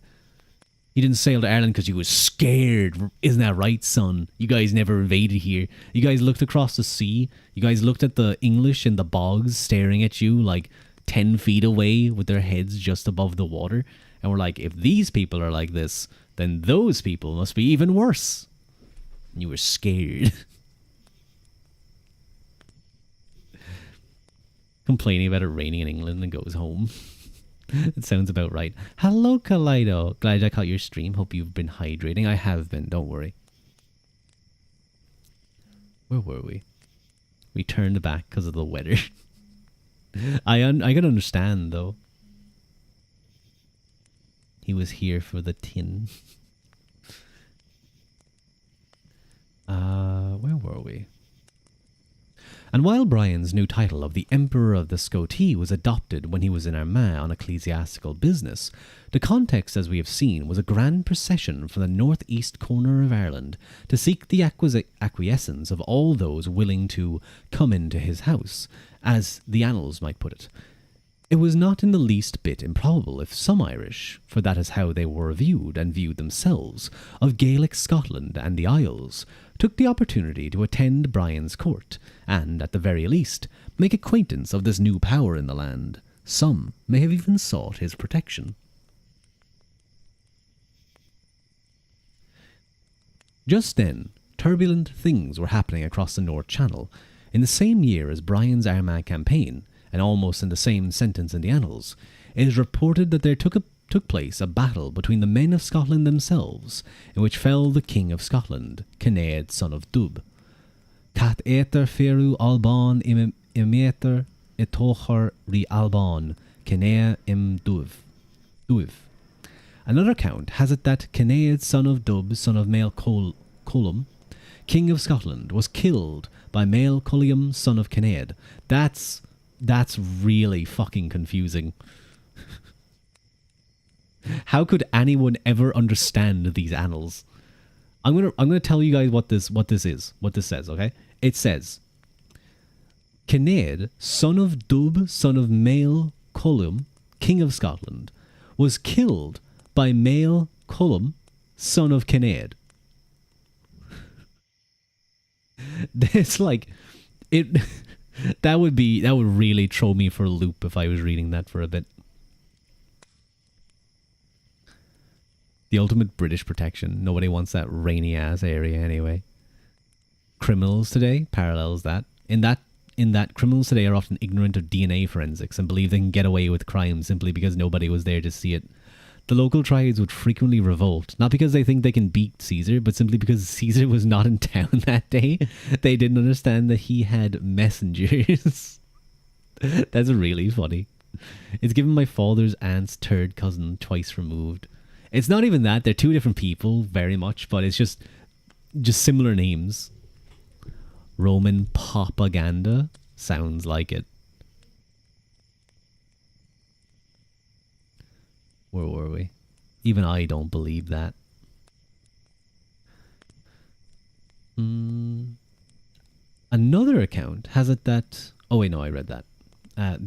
This individual then succeeded as King Mael Cullum II, and it is said of him in the so-called prophecy of Berchon that he was the son of a woman of Leinster, son of the cow that grazes upon the countryside of the Liffey. If this is true, his father, Kinnaid II, had married a Leinster princess and presumably therefore formed a political alliance with a king of Leinster at some point during his reign. There were 4 men whose reign of Leinster overlapped with Kinnaid's. But it is worth mentioning that when Kinnaid succeeded as King of Scotland in 971, the reigning Leinster king was Muirchad mac Finn of Ua Fillon, father of the famous Gormlea, who was later to marry and be divorced by Brian, and of the male Morda, whom Brian had allowed to succeed to the kingship of Leinster in 1003. If another of the siblings was the woman of Leinster who gave birth to King Mael Cullum II of Scotland, we should perhaps allow for the possibility that when Mael Morda rose in rebellion against Brian in 1013, in initiating the events that would lead to the Great Battle of Clontarf, he may have looked to assistance to his putative nephew on the throne of Scotland. Roman propaganda. I think you mean the undisputed truth ordained by Jupiter. Jupiter told me Caesar didn't cite anyone. You took my cloak. How dare you, Tasty? 7 birds flew past. That means you're totally evil and I should conquer your lands. It's totally evil, and not only that, like, one of them threw a rock at like a tree in your land too, son. So it's a purely defensive war. It has to be done.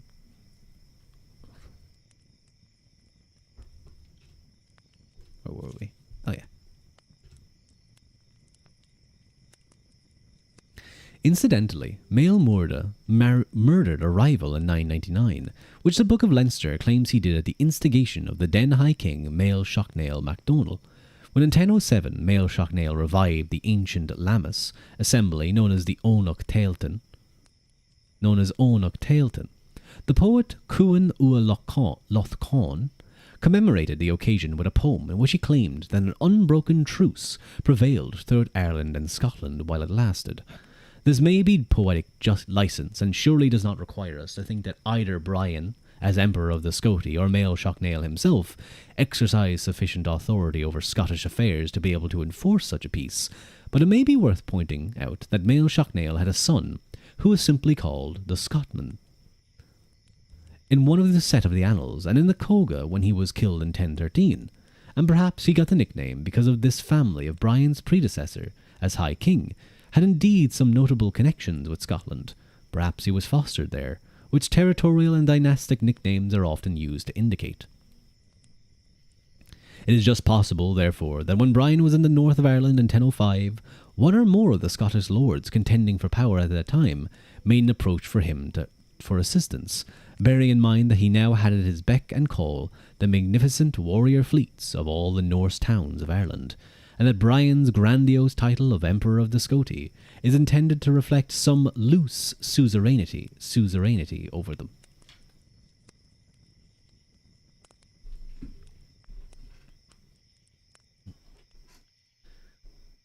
In which case it is interesting that, for the following year in 1006, the annals have an account of Brian's most elaborate and most successful northern expedition yet, followed immediately by a report of a battle between the men of Scotland and the Saxons, and the Scots were defeated and a great number of their nobility left dead.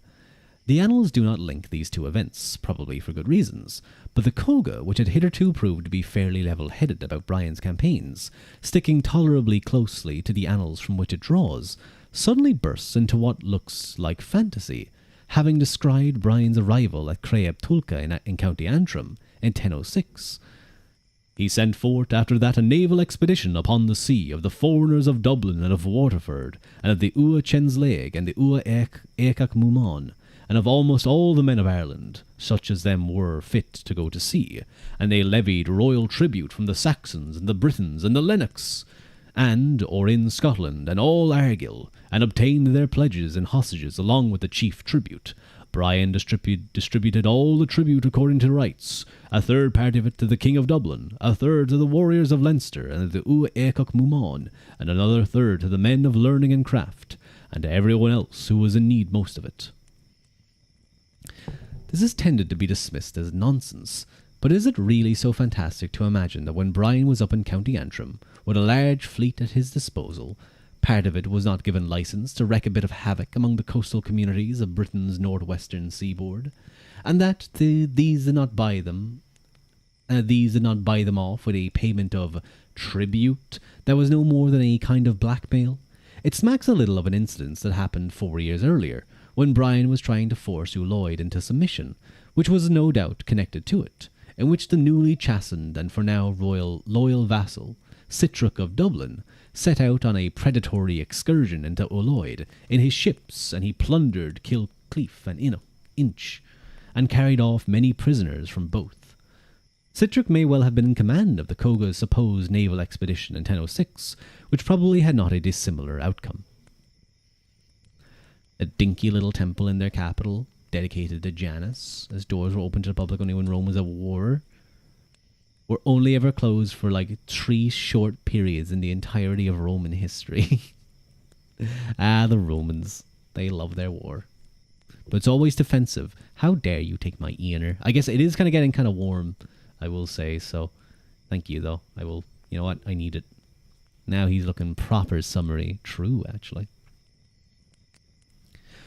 If we imagine the communities mentioned in the Koga, the royal tribute of Saxon and Breton and Lennox and Alban and Era Goidel, as being people of Anglican origin in the Lothian, the Cumbrians of Clydesdale, the Lennox a little to the north around Loch Lomond, and Argyll as being no more than the Cowal Peninsula, we could in fact be referring to a rather confined area penetrated by putting some boats on the Clyde and Loch Lomond, and therefore a modest achievement. Indeed, it is reminiscent of what happened in 870-71, when Sitric's ancestors, having overthrown the fortress of Dumbarton, in precisely that area of the outer Clyde, returned to Dublin with 200 ships bearing a great prey of Angles and Britons and Picts. This was not a vast pillaging of England, Wales and Scotland, but rather a localised raid on the multi-ethnic communities who could be reached via the Firth of Clyde, and those same communities perhaps fell victim to Sitric's fleet when Brian was in County Armagh, or County Antrim, in 1006. I can't believe they stole his kimono. Ninjogo Hozu. Roa is getting a kimono for 2.0. Maybe I should go for something like that. Well, maybe not 2.0. I don't know how like a 2.0. I don't know. The same Loch Lomond as in the song? Maybe. Probably. I would like to get a new outfit though. It's been a long time. My mom is just always very busy. So, yeah. Maybe I should get a 2.0. You should get like a sparkly green suit with a green top hat that has a belt buckle on it. Son, I've seen your like long posts about fashion. I know you have better fashion than that.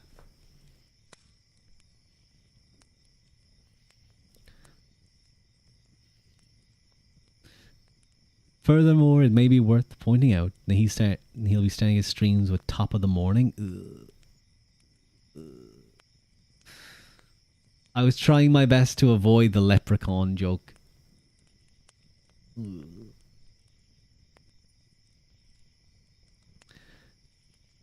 hand holding toggle where he just holds a handful of potatoes.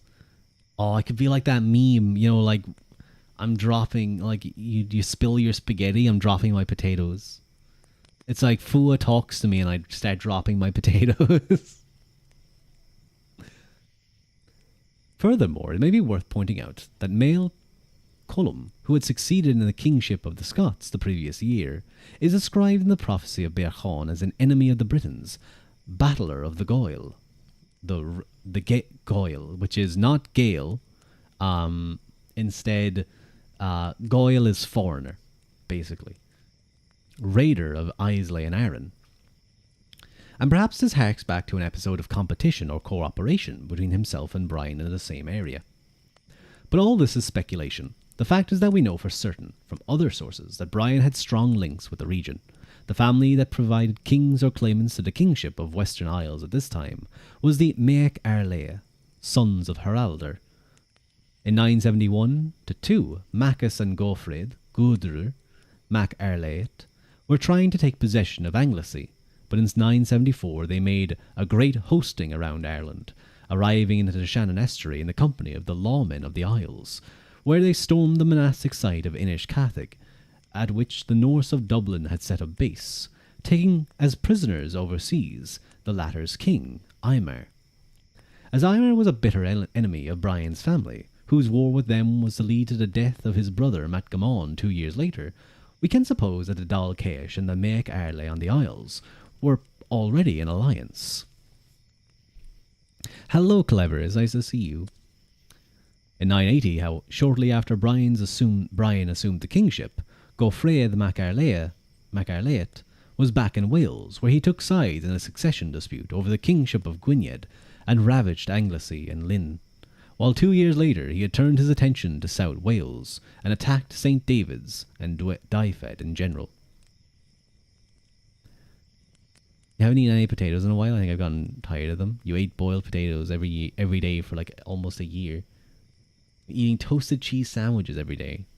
Ever since you bought that toasty maker. Toasted cheese sandwiches are really good. They're like one of my favorite lunches.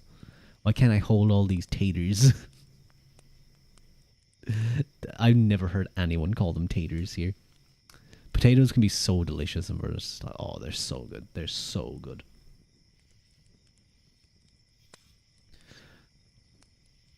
What about spuds? I have heard spuds. It is another 2 years before we find... You know what? I'm actually going to fill up my water bottle because I need a drink. I need a sippy.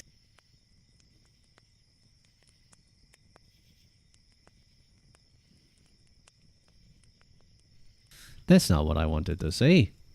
Maybe I should, though. Yeah.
There we go. No, don't poke me. Don't poke me, Lumi. How dare you? I thought I'd get away with not getting poked this time around. I can get tired of a stable. That's like an Asian getting tired of rice. I agree. That literally that's what it is. I like how the like we have two such different obviously there's like wheat and stuff, but like the potato, you have the potato, which is like a big vegetable, Then you have rice. Is rice a vegetable? Wait, what is rice classified under?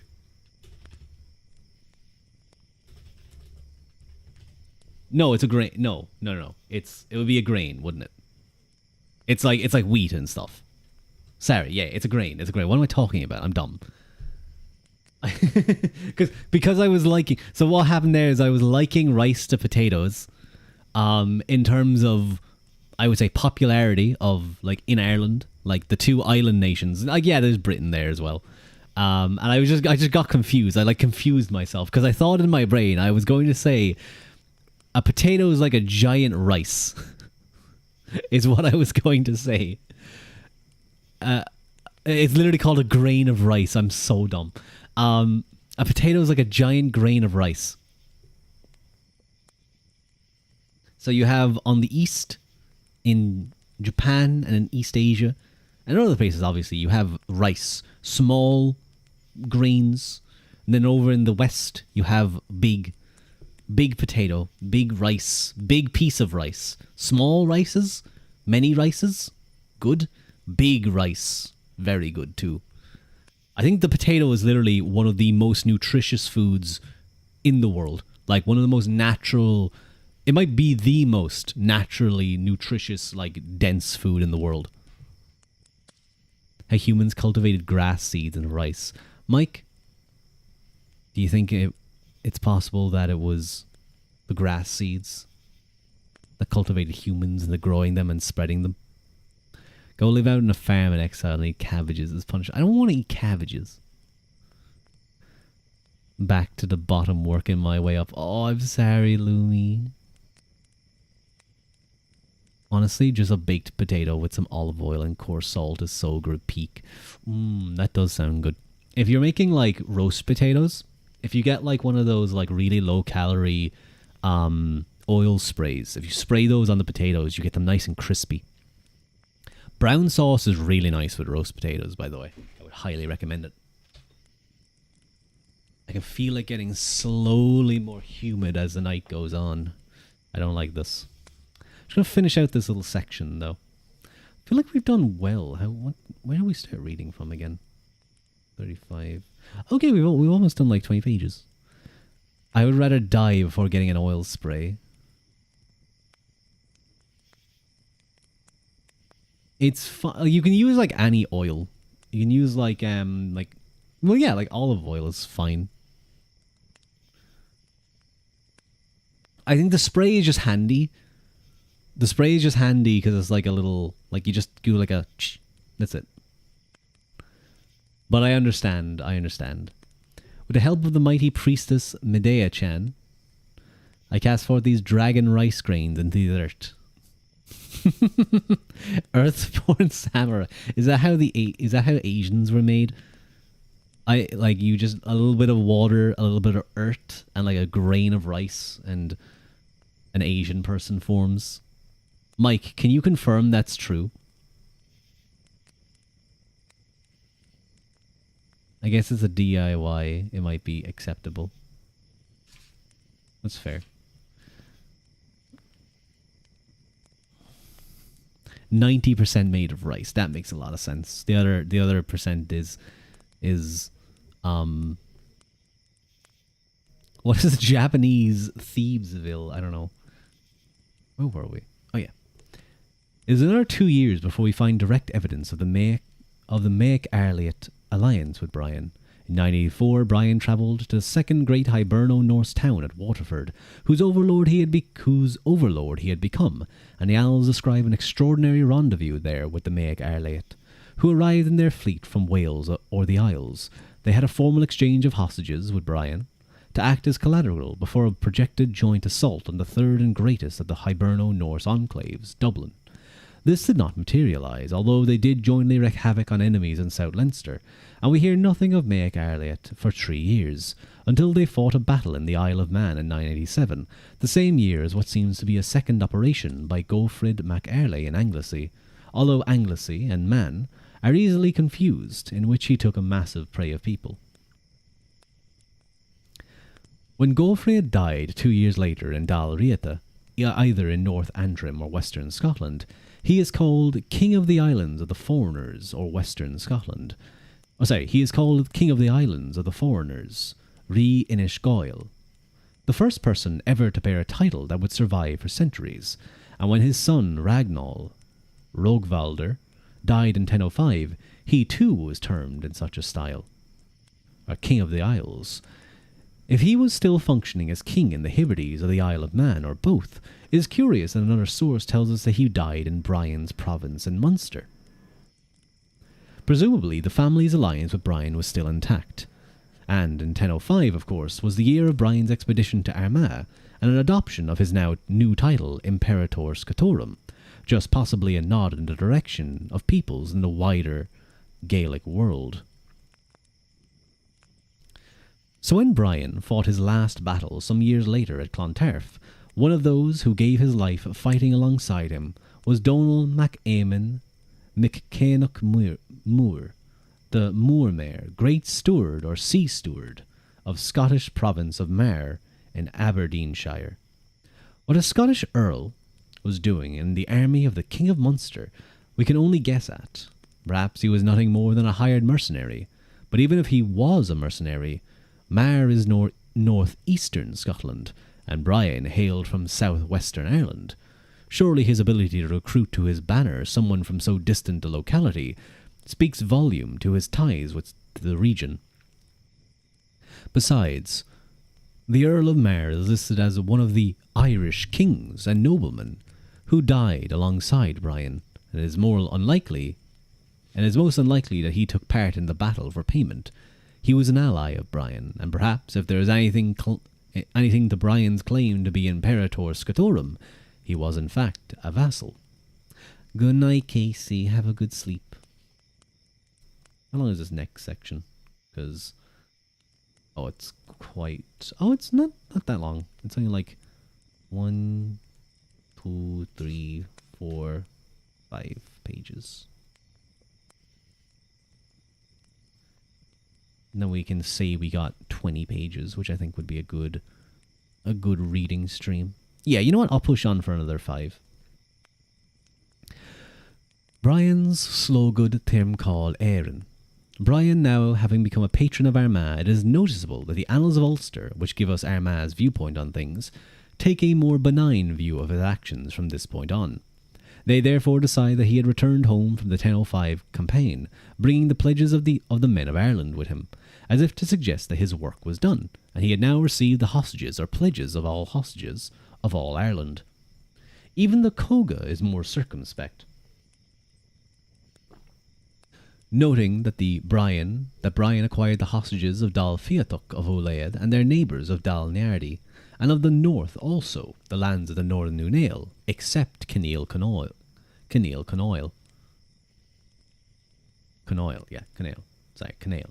But we come closer to the reality of the situation by considering the ambiguous way in which the Annals of Inishfallen record that Brian had come north to obtain the hostages of Kinneal Connoil and Kinneal Noan, but then never quite say that it came to pass.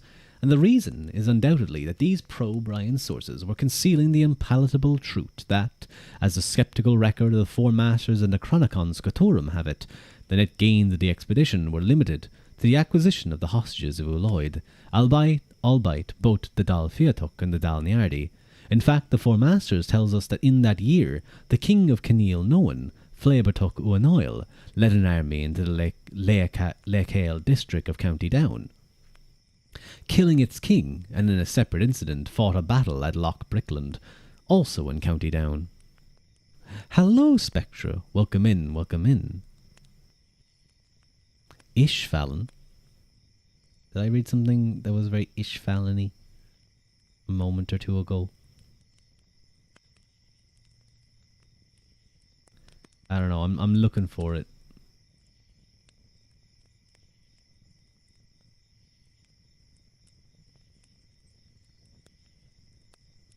Have you read Full Metal Alchemist? I have not. I'm sorry, son.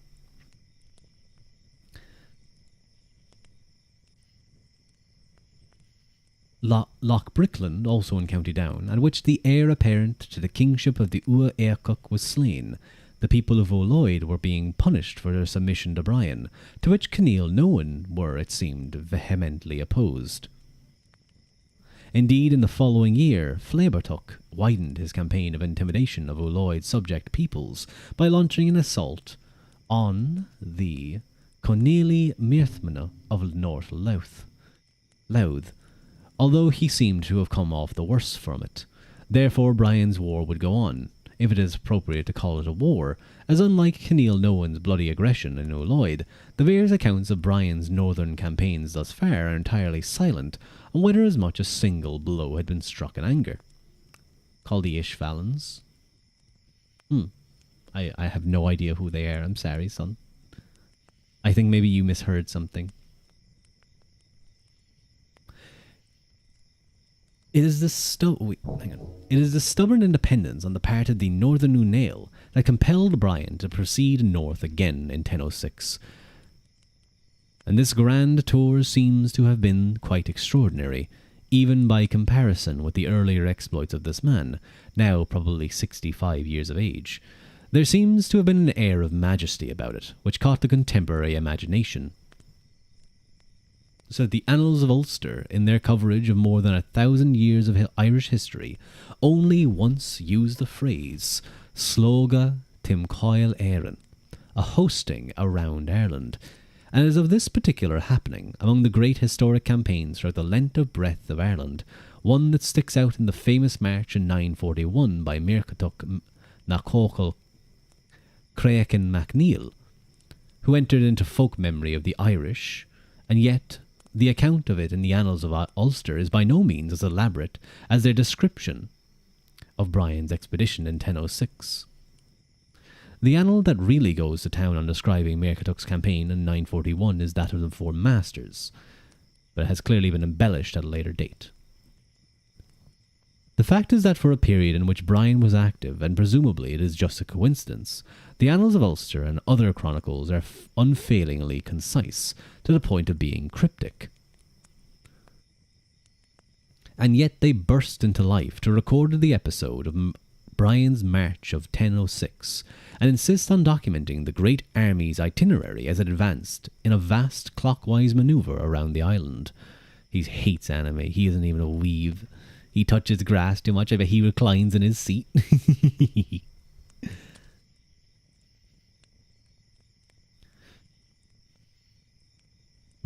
We were here. It was a great hosting of the men of Ireland, according to the Four Masters and the Chronicon, and specifically, as the Annals of Inishfallen have it, of the men of Munster, the Leinstermen, the men of Meath, Mael Shocknail, the Connachta, the foreigners of Dublin, the men of the whole of Ireland south of Sliabh Fua, in South Armagh. They travelled first to Athlone, perhaps by boat up the Shannon, and from there to the famous plain of Magnai in North Roscommon, then up the Curlew Mountains, between Loch Igara and Loch Key as the Roscommon-Sligo border, arriving, we are told, into Tir Tiril in south-east Sligo, then into Creagh Cabra, before crossing over the Garvogue River, which runs from Loch Gill to the town of Sligo. Hello, BTS Army Stay 20. Hi, cutie. Hello. Mail Shock Mail. Sliabh Fua.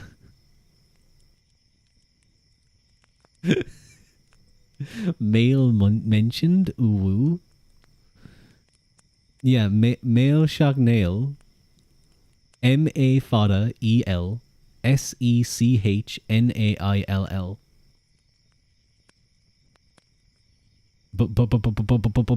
Boys? Where did you see Sliabh Fua?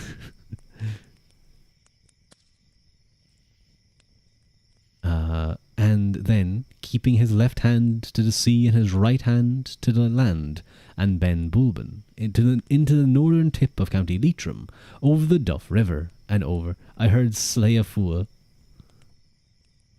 Munster, hang on, I gotta read this. Munster, Leinster, Men of Meath, Mael Shocknail, Connachta, Foreigners of Dublin, Whole of Ireland. Oh, Sliabh Fua. S-L-I-A-B-F-U-A-I-T. That's what you heard.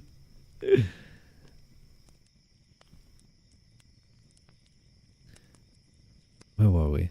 We were... So they came to the South Donegal plain called Mag Éna, between the Drowse and Erna. They crossed the Erna near the famous falls of Asaro, using the vital ford where the town of Ballyshannon has since grown up. If there was only one place in Ireland that was worth visiting, which place would it be? Ooh, that's really hard. I think climbing... I'm trying to think.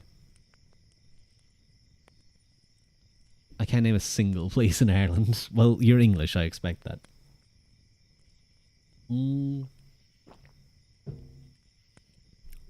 Carrontool is a class climb. Going up the Devil's Ladder, it's just such a cool hike, and you get out into the countryside. I think it's really, really cool. I'd highly recommend it. There's probably some better historical places like Cashel and stuff. Obviously, you have the most famous Neolithic tomb, that of, oh god, what's his name in Irish again?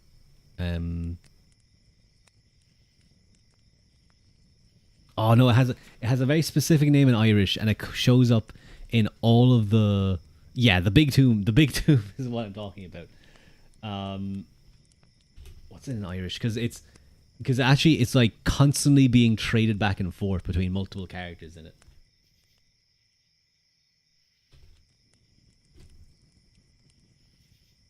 That's it. Brú na Bóinne. Brú na Bóinne. Is Newgrange. That's also a pretty cool thing to go see. You like hiking, noted. Even better if it has cows or goats. Brú na Bóinne. Harry said to upload the VOD later. She can't watch this stream. I'm sorry, if she can talk to you, she can watch the stream. I won't be uploading the VOD. No, I'll upload the VOD. Don't worry. I'm half expecting to see her appear now and be like, fuck you, bitch. She's on the Discord.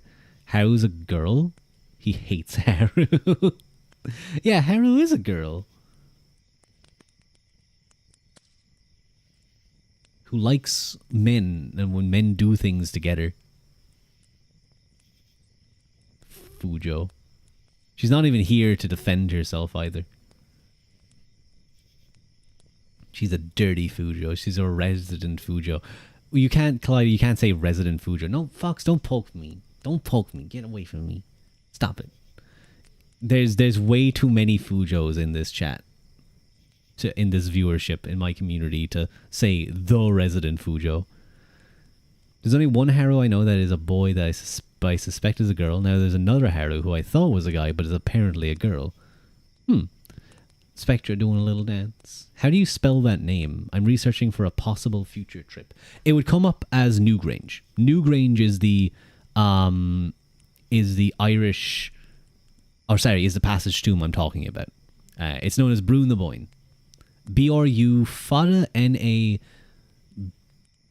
one word, but it should come up. If you type in Irish Newgrange, it should come up. No, that's Haru Mizuki. Haru's very sweet. Haru's a very sweet guy. He's helped me with things. He helped me set up my VTuber model when I first debuted. And I pop in every now and again to ask him stuff. I don't know who the other Fujos are, but I have a bias. Well, Mike's a Fujo. Sounds like a British high crime council estate. It does a little bit. Okay, I only have like a page and a half, or 2 pages and a half. I thought I was about to get spammed because the name caught me off guard. Hello, cantankerous creature. Welcome in. Today's reading should be Harambe's battle for justice, as 10 years ago he left us. He grabbed the child by the leg, dragged him through the water, and then just kind of stood there, and then got shot. Mike's a girl? Mike is not a girl, but he calls himself a Fujo for the fun of it. But hello, cantankerous creature. I didn't realize it was 10 years ago that happened. That is insane. Oh my god. You so many... AO3 tabs open. Can I join the Fujo corner? You can, don't worry. Gachi Bass. Based Mike. I remember. Do you guys know something very funny? I flirted with a girl who would go on to become a decently long relationship by talking to her about Gachi base. I'm 100% serious. 100% serious.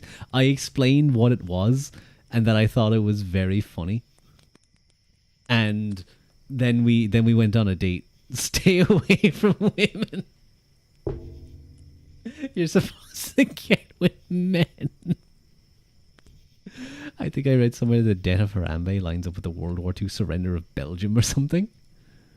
Falling pipe ASMR, falling pipe sound effect, or pipe falling sound effect. But yeah, I use the term fudanshi myself. I think that's technically the term for men who like that stuff too. But I think Mike just likes the term fujo. Anyway, I want to finish off this little section because then we got 20 pages down.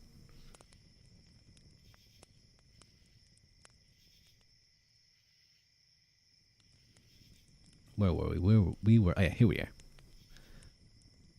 Now, in the lands of Canail, whose submission Ryan was seeking, the army traversed Tir Eda, roughly the present day barony of Tirhu,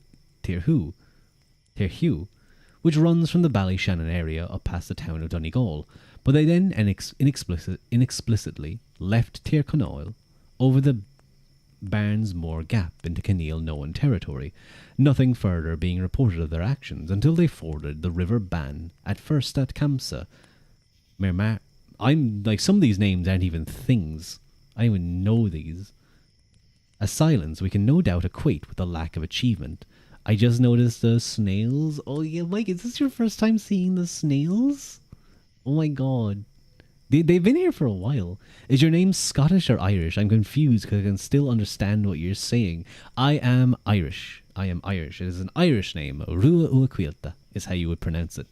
I have a hard time understanding the accents. That's understandable, especially if they're Northern Ireland. If they're Northern Ireland, they can be very tough to understand. And then if you get, wait, hang on, let me try and do a Scottish. Oh aye, eh? If they're proper Scot, yeah. If they're proper Glaswegian, if they're proper Glassie, then they can become fucking deadly to understand. No, I can't do a good Scottish accent. Hang on.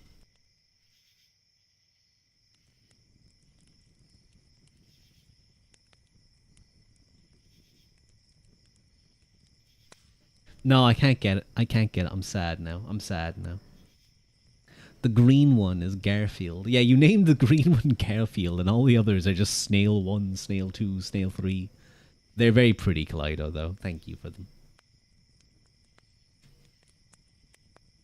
Truly the content we signed up for. The good stuff. You guys are welcome. Now that you mention it, the rest do need names. Well, we'll never know their real names because they were crushed under my foot in a horrible, horrible accident.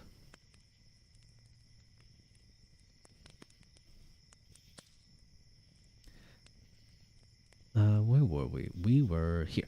They therefore headed into what was already proved a happier hunting ground in Uloid, entering the lands of Dal Riata in the far north of Antrim, then into South Antrim, the land of the Dal Niardi, then north down, the Dal Fiathook patrimony, travelling all the way through County Down until they reached the borders of County Louth and the lands of Conoily Merthema, turning up, it seems, at their assembly. Or perhaps the point being made is that the army passed through the place where the Conoily traditionally held their assemblies.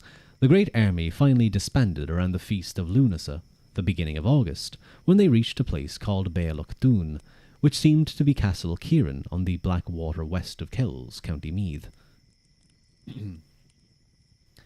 The Coga tells us that Brian then dismissed the men of Ireland to their homes in all directions, and the four masters adding that the Leinstermen then proceeded southwards across Brega to their territory, and the foreigners by sea round eastward to their fortress.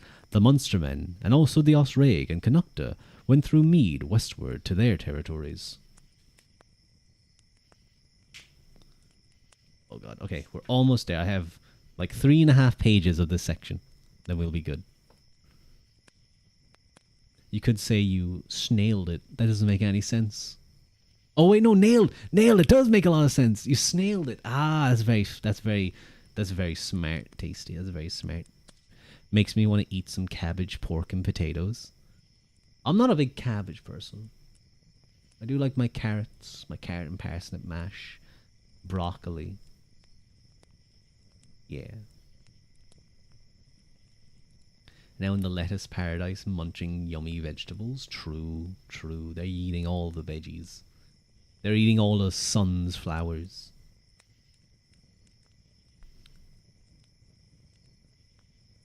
You do love me some purple cabbage. It's not a bad shout.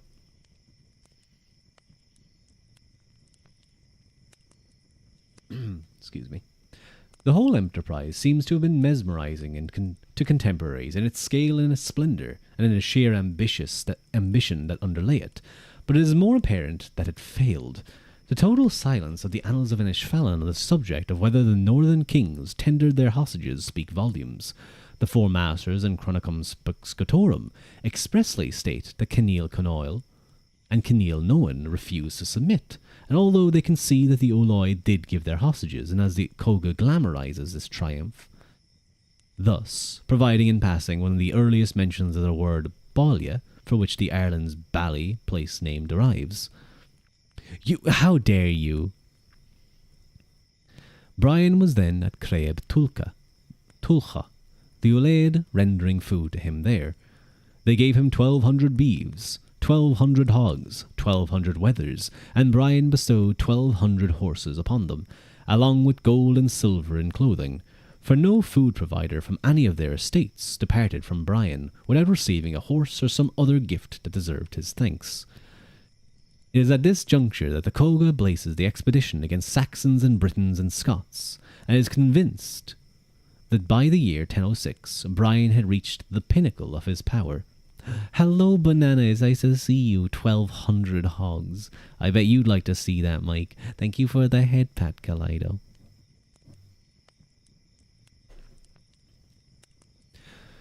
So Brian returned. Oh yeah, so this is the Coga. So Brian returned from his great royal visitation. No, that's not how I read it. From his great royal visitation around all Ireland, made in this manner, and the peace of Ireland was proclaimed by him, both of churches and people, so that peace throughout all Ireland was made in his time. He fined and imprisoned the perpetrators of murders, trespass, and robbery and war. He hanged and killed and destroyed the robbers and thieves and plunderers of Ireland.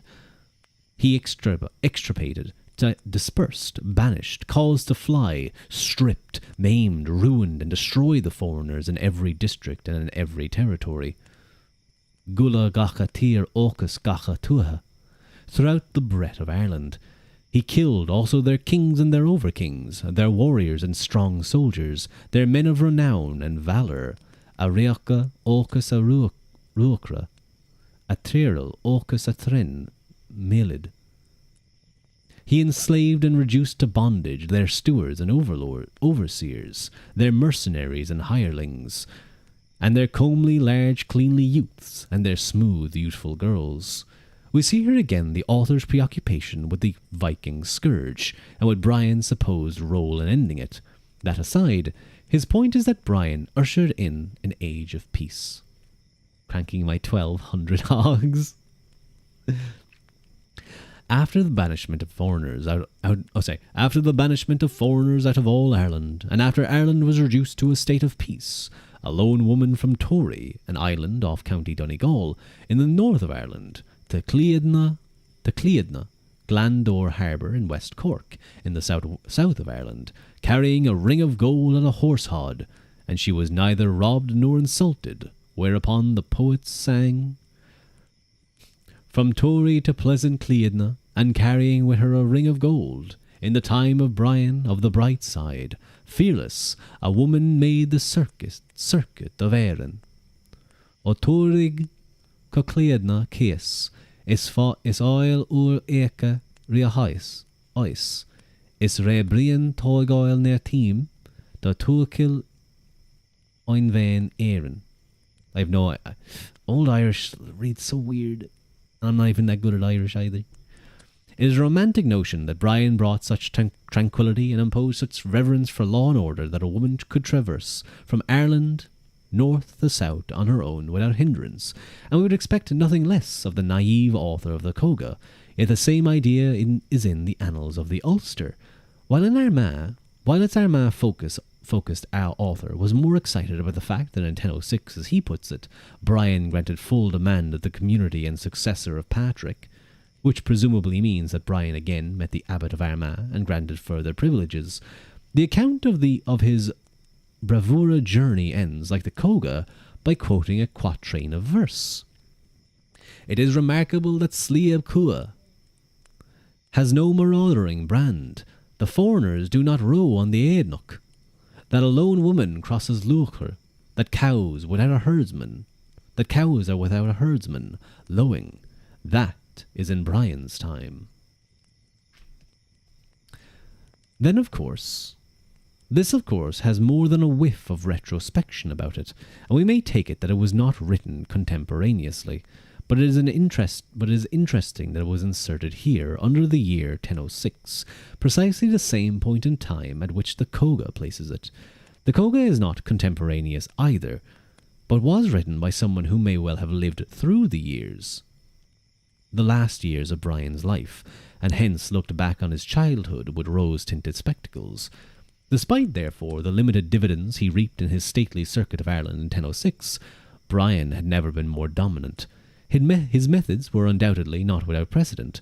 Indeed, so far as we can tell, his approach to power was entirely consistent with the long-established conventions for the assertion of lordship and the prosecution of war, but he realized the potential of the high kingship more effectively than his predecessors did, and having gained a position of ascendancy, was more committed to and more proficient at exploiting it to its full. By 1006, it was surely apparent that Ireland had never witnessed a more effective high king. And the next chapter is the humbling of Keneal Noan, which was one of the groups that were a thorn in Brian's side, but we will get to that in another stream. Oh. Thank you for the hydrate, Mary. I definitely need it. I can feel my voice beginning to strain.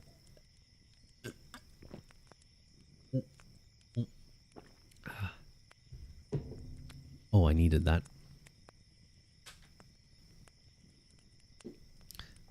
We're at page 156, and there are 279 pages. You can't end it on that part, man. Yes, I can, Dixie, because the next part is like, it like leaves you wondering, like, oh, wait, how did he defeat those guys that were always coming against him? Making good progress, though. We are. I think we are, anyway. We're on, like, number 8 stream. Also, hi, Dixie, it's nice to see you. Number 8 stream. So, perhaps we get, like, another 10, maybe 12. Depends on how long we go. Devious. He wants to make sure we're eager for the next reading. I know. Well, yeah, obviously. I mean, you guys don't come here for me. You come here for the historical, interesting reading. Or to just fall asleep because it's so boring. Because me talking is so boring. That's why you come here. You guys don't come here for me. I know how this works. I was actually shocked today when I woke up. I can't even understand half the book, bro. I wasn't in bed to be afflicted evil upon me. Not boring, but relaxing. Not a cliffhanger. That's fair. I do understand, Mike. It's probably very hard to follow at times when I'm like reading out place names. Even I'm struggling with some of the place names because I don't recognize some of them. Truly the greatest of evils. true. That's very true. I mean, fucking George R. R. Martin has been edging his fans for the winds with the winds of winter for like 2 decades or something. From ordinary day stimulations. That's fair. I'm glad you guys can relax with me. What was I gonna say? Oh yeah, so I today it was announced. Was it today or yesterday? I think it might have been yesterday actually. It would have been yesterday because I remember I looked at it in the morning when I was having a shower, and I didn't get up early today. I didn't get up too early today. But I remember being very sleepy and kind of glancing at it while I was in the shower. Brian Brew in the land of Moo. My improv brain just imagined it on a map and went, yes, and... It's not edging at this point, the ball to disintegrate it. You enjoy the timbre of Ruadh's voice, but you gotta admit you don't understand half of what's going on. It's a lot easier to understand when you're reading it, obviously. But it is very tricky to find. Obviously, this book is sort of written both as, like, history... Like history for you to read, but also for someone who is like researching about things. So it's very particular and detailed about certain things. And it references all the different annals all the time. Letting the soothing Irish streamer make me eepy. But anyway, sorry, the thing that I heard about, that I saw the announcement of, was that Rothmau, I don't know if you guys know this Niji Sanji group. Yes, their name does come from a portmanteau. Is that how you say that? Portmanteau? Of Rothel and Lamau. It's Rothmau. Effectively has been disbanded, put on hold. I'm not too sure what they're planning to do, but it was made of the it was made up of certain individuals in Niji Sanji. It was made up of Kaida Haru, Fuaminato, Kagami. Oh god, what's his name again? Kagami. He's also known as Shachou, and Kenmochi Toya. Kaida Haru. And basically what happened, this wasn't a graduation, but for many who loved the Rothmau group, this was a big thing. Kenmochi decided to leave, that he was kind of done with, he's sort of done with Rothmau. He's had enough of it. And so they had their final stream today, I believe, and they said their goodbyes. They're still like in Niji Sanji altogether, but Rothmau is probably going to be like on hold, and it's wild to me because like I followed them for ages. I really enjoy their videos. They probably one of the most successful VTuber groups in terms of like sales and music. Like unironically, they did very well. Dude, I'm not even over half the Holostar JPs leaving. Dude, fuck it, Holostars isn't even a thing anymore, Mike. It's officially dead. It's fucked up. It's really fucked up. You don't gotta know the historical position of all the things to follow along with a good story.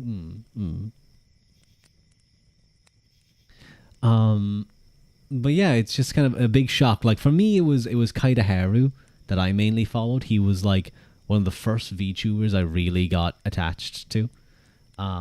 He was gen mates with Genzuki Tojiro alongside Nagio Kai, who were also I remember there was a big drama before because Kaida changed like his profile, his like Twitter bio, and I think also his YouTube thing, and he'd kind of moved Vals and them down a bit. And like all the Vals fans got very upset with him, and a lot of his older fans too, his prior fans. But do you guys remember the dog? Do you guys remember that really streamlined dog and all the memes about like the dog was in the air tunnel, and you could see how flat the dog was or something? You guys remember that meme on Twitter? Mysterious. His fucking name always gets me. Mysterious. Oh, an actual dog. No, not a VTuber dog. Yes, an actual dog. An actual dog. Let me see if I can pull it up, because you guys might remember. Flat dog meme. No, what would it be called? Air streamlined dog meme? Twitter? Something like that? No, flat Mongolian dog. That's it. That's it. That's the image. That's what I'm looking for. Sure, whatever images is, it's now deleted. Do you guys remember this dog? It was aerodynamics of a cow coated. It's just mysterious. Yeah, that's what I always find funny about the name. I distance so much on that side of YouTube and I don't recognize anyone. Right? You probably would recognize some of the designs. They can do better from now onwards. Maybe you can see them. I don't think they've actually graduated. I think they've just split from. They just split from the group, so they're still going to be streaming under their normal stuff. They just don't want to do any more idle stuff. This dog. First time seeing it. I see Kaleido. It got very big because the dog is very flat. But this dog comes from Rothmau. It is a Rothmau video, and I'll find the video that people took this image from. It's funny that they had a genuine like viral thing from it. So I can. Is this the one with the dog? I assume it is. I'll just put this one by Yija, which is a great YouTube channel who does translations. We love translators. We love clippers. We love translator clippers. They're the best. But yeah, it's just interesting seeing that is, at the very least, it's on hold. That group is on hold. It's possible they might replace him. They might just do it with the 3, which I don't think would be a good idea, because Kenmochi Toya really brought like a great vibe to the group. He was very funny. He had a very interesting like personality in amongst them all. They all did. All 4 of them were great. But yeah, it's weird. It's weird to see them. But I think I'm going to go because I can feel my room getting hotter and hotter and hotter as the air gets more humid and humid and humid. You have to take what you fucking have if you watch male VTubers nowadays. Mike, why do you think I'm getting like slowly more viewers? Like I'm noticing that like at least on ASMR and some other streams, I'm like coming up into like 15, 20s. Hello Spectra, thank you so much for the follow. It's very kind of you. It's because as things get worse, more people come to this stream because they're like, well, if I have to go to the bottom of the barrel for VTubers, then, well, I guess we go here. It do be projected to get hot tomorrow. Not here, thankfully. Okay. More people come here because this is the bottom of the barrel. Not that I'm a bottom, as Haru likes to claim. Hey yo, diggity dogs. Hello, Ghost Odin. Welcome in, welcome in. How you doing? The heat has been unbearable. It was for a while. Time to translate Irish history to Spanish. Oh, Marianne, please do. I just randomly have Spanish clips. Ruadh is the barrel. No, I said not. I said not. Are we bottom feeders? You guys are bottom feeders. Just chilling while aliens are invading where you're at. That sounds interesting. You should go talk to them. You should like wave at them. But I'm tired. My voice is, I can feel it getting weaky. I'm melting. I'm feeling it too. I'm going to raid out. Now, who are we going to raid out into? I don't know.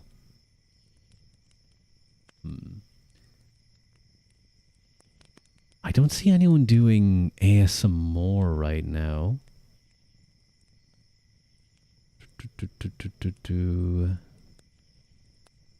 I want to be a flounder. Me when I cook for a bot. Rest well, thanks for this stream. I do apologize, Odin. I'm sorry you joined like as I was getting ready to end. Cassandra is doing ASMR. Let me see who else is on real quick. Because we might end up raiding into someone who isn't ASMR. Fua's still live, but I think we raided Fua recently, didn't we? Oh, that's weird. Usually when I click on someone's name to like go to raid them, it'll tell you, oh, you've not raided this person in X number of time, or like in 30 days you've raided them this number of times, and now it's not. That's kind of annoying. I liked that little I liked that. That was good. You know who we'll raid into? We'll raid into that guy, One Little Piranha. He's nice. He's nice. He's a very nice model. Twitch has decided to sabotage. God, it's so dumb. I want to be a clownfish. What are you guys talking about? Be a flounder? You just talking about being fish? Oh, you're being bottom feeding fish. I see, I see. You mapping out all the bottom feeding fish. Who would I be? Anyway, we're going to raid into... He has a very soft voice, doesn't he? One Little Piranha. If it's his model. It's his model. Oh, oh no, he didn't just stream. I think he just got raided as well. I see, I see. So he gets to have a double raid. Good for him. But yeah, thank you guys so much for joining. Let me very quickly... I really need to update that because I hate those Twitch symbols. But the sub raid, the subs, get the cool raid message. Get some rest, Ruadh. Yeah, I will. I'll go sleepies, I think. But yeah, thank you guys for joining me. Gorev Mila Magut and Slangafol. I might try and stream a little bit more this week because I have 4 days off now. I have some stuff to do tomorrow, but we'll see what we can do. We can see if we can get a few more streams in. But yeah. Whoa, he just...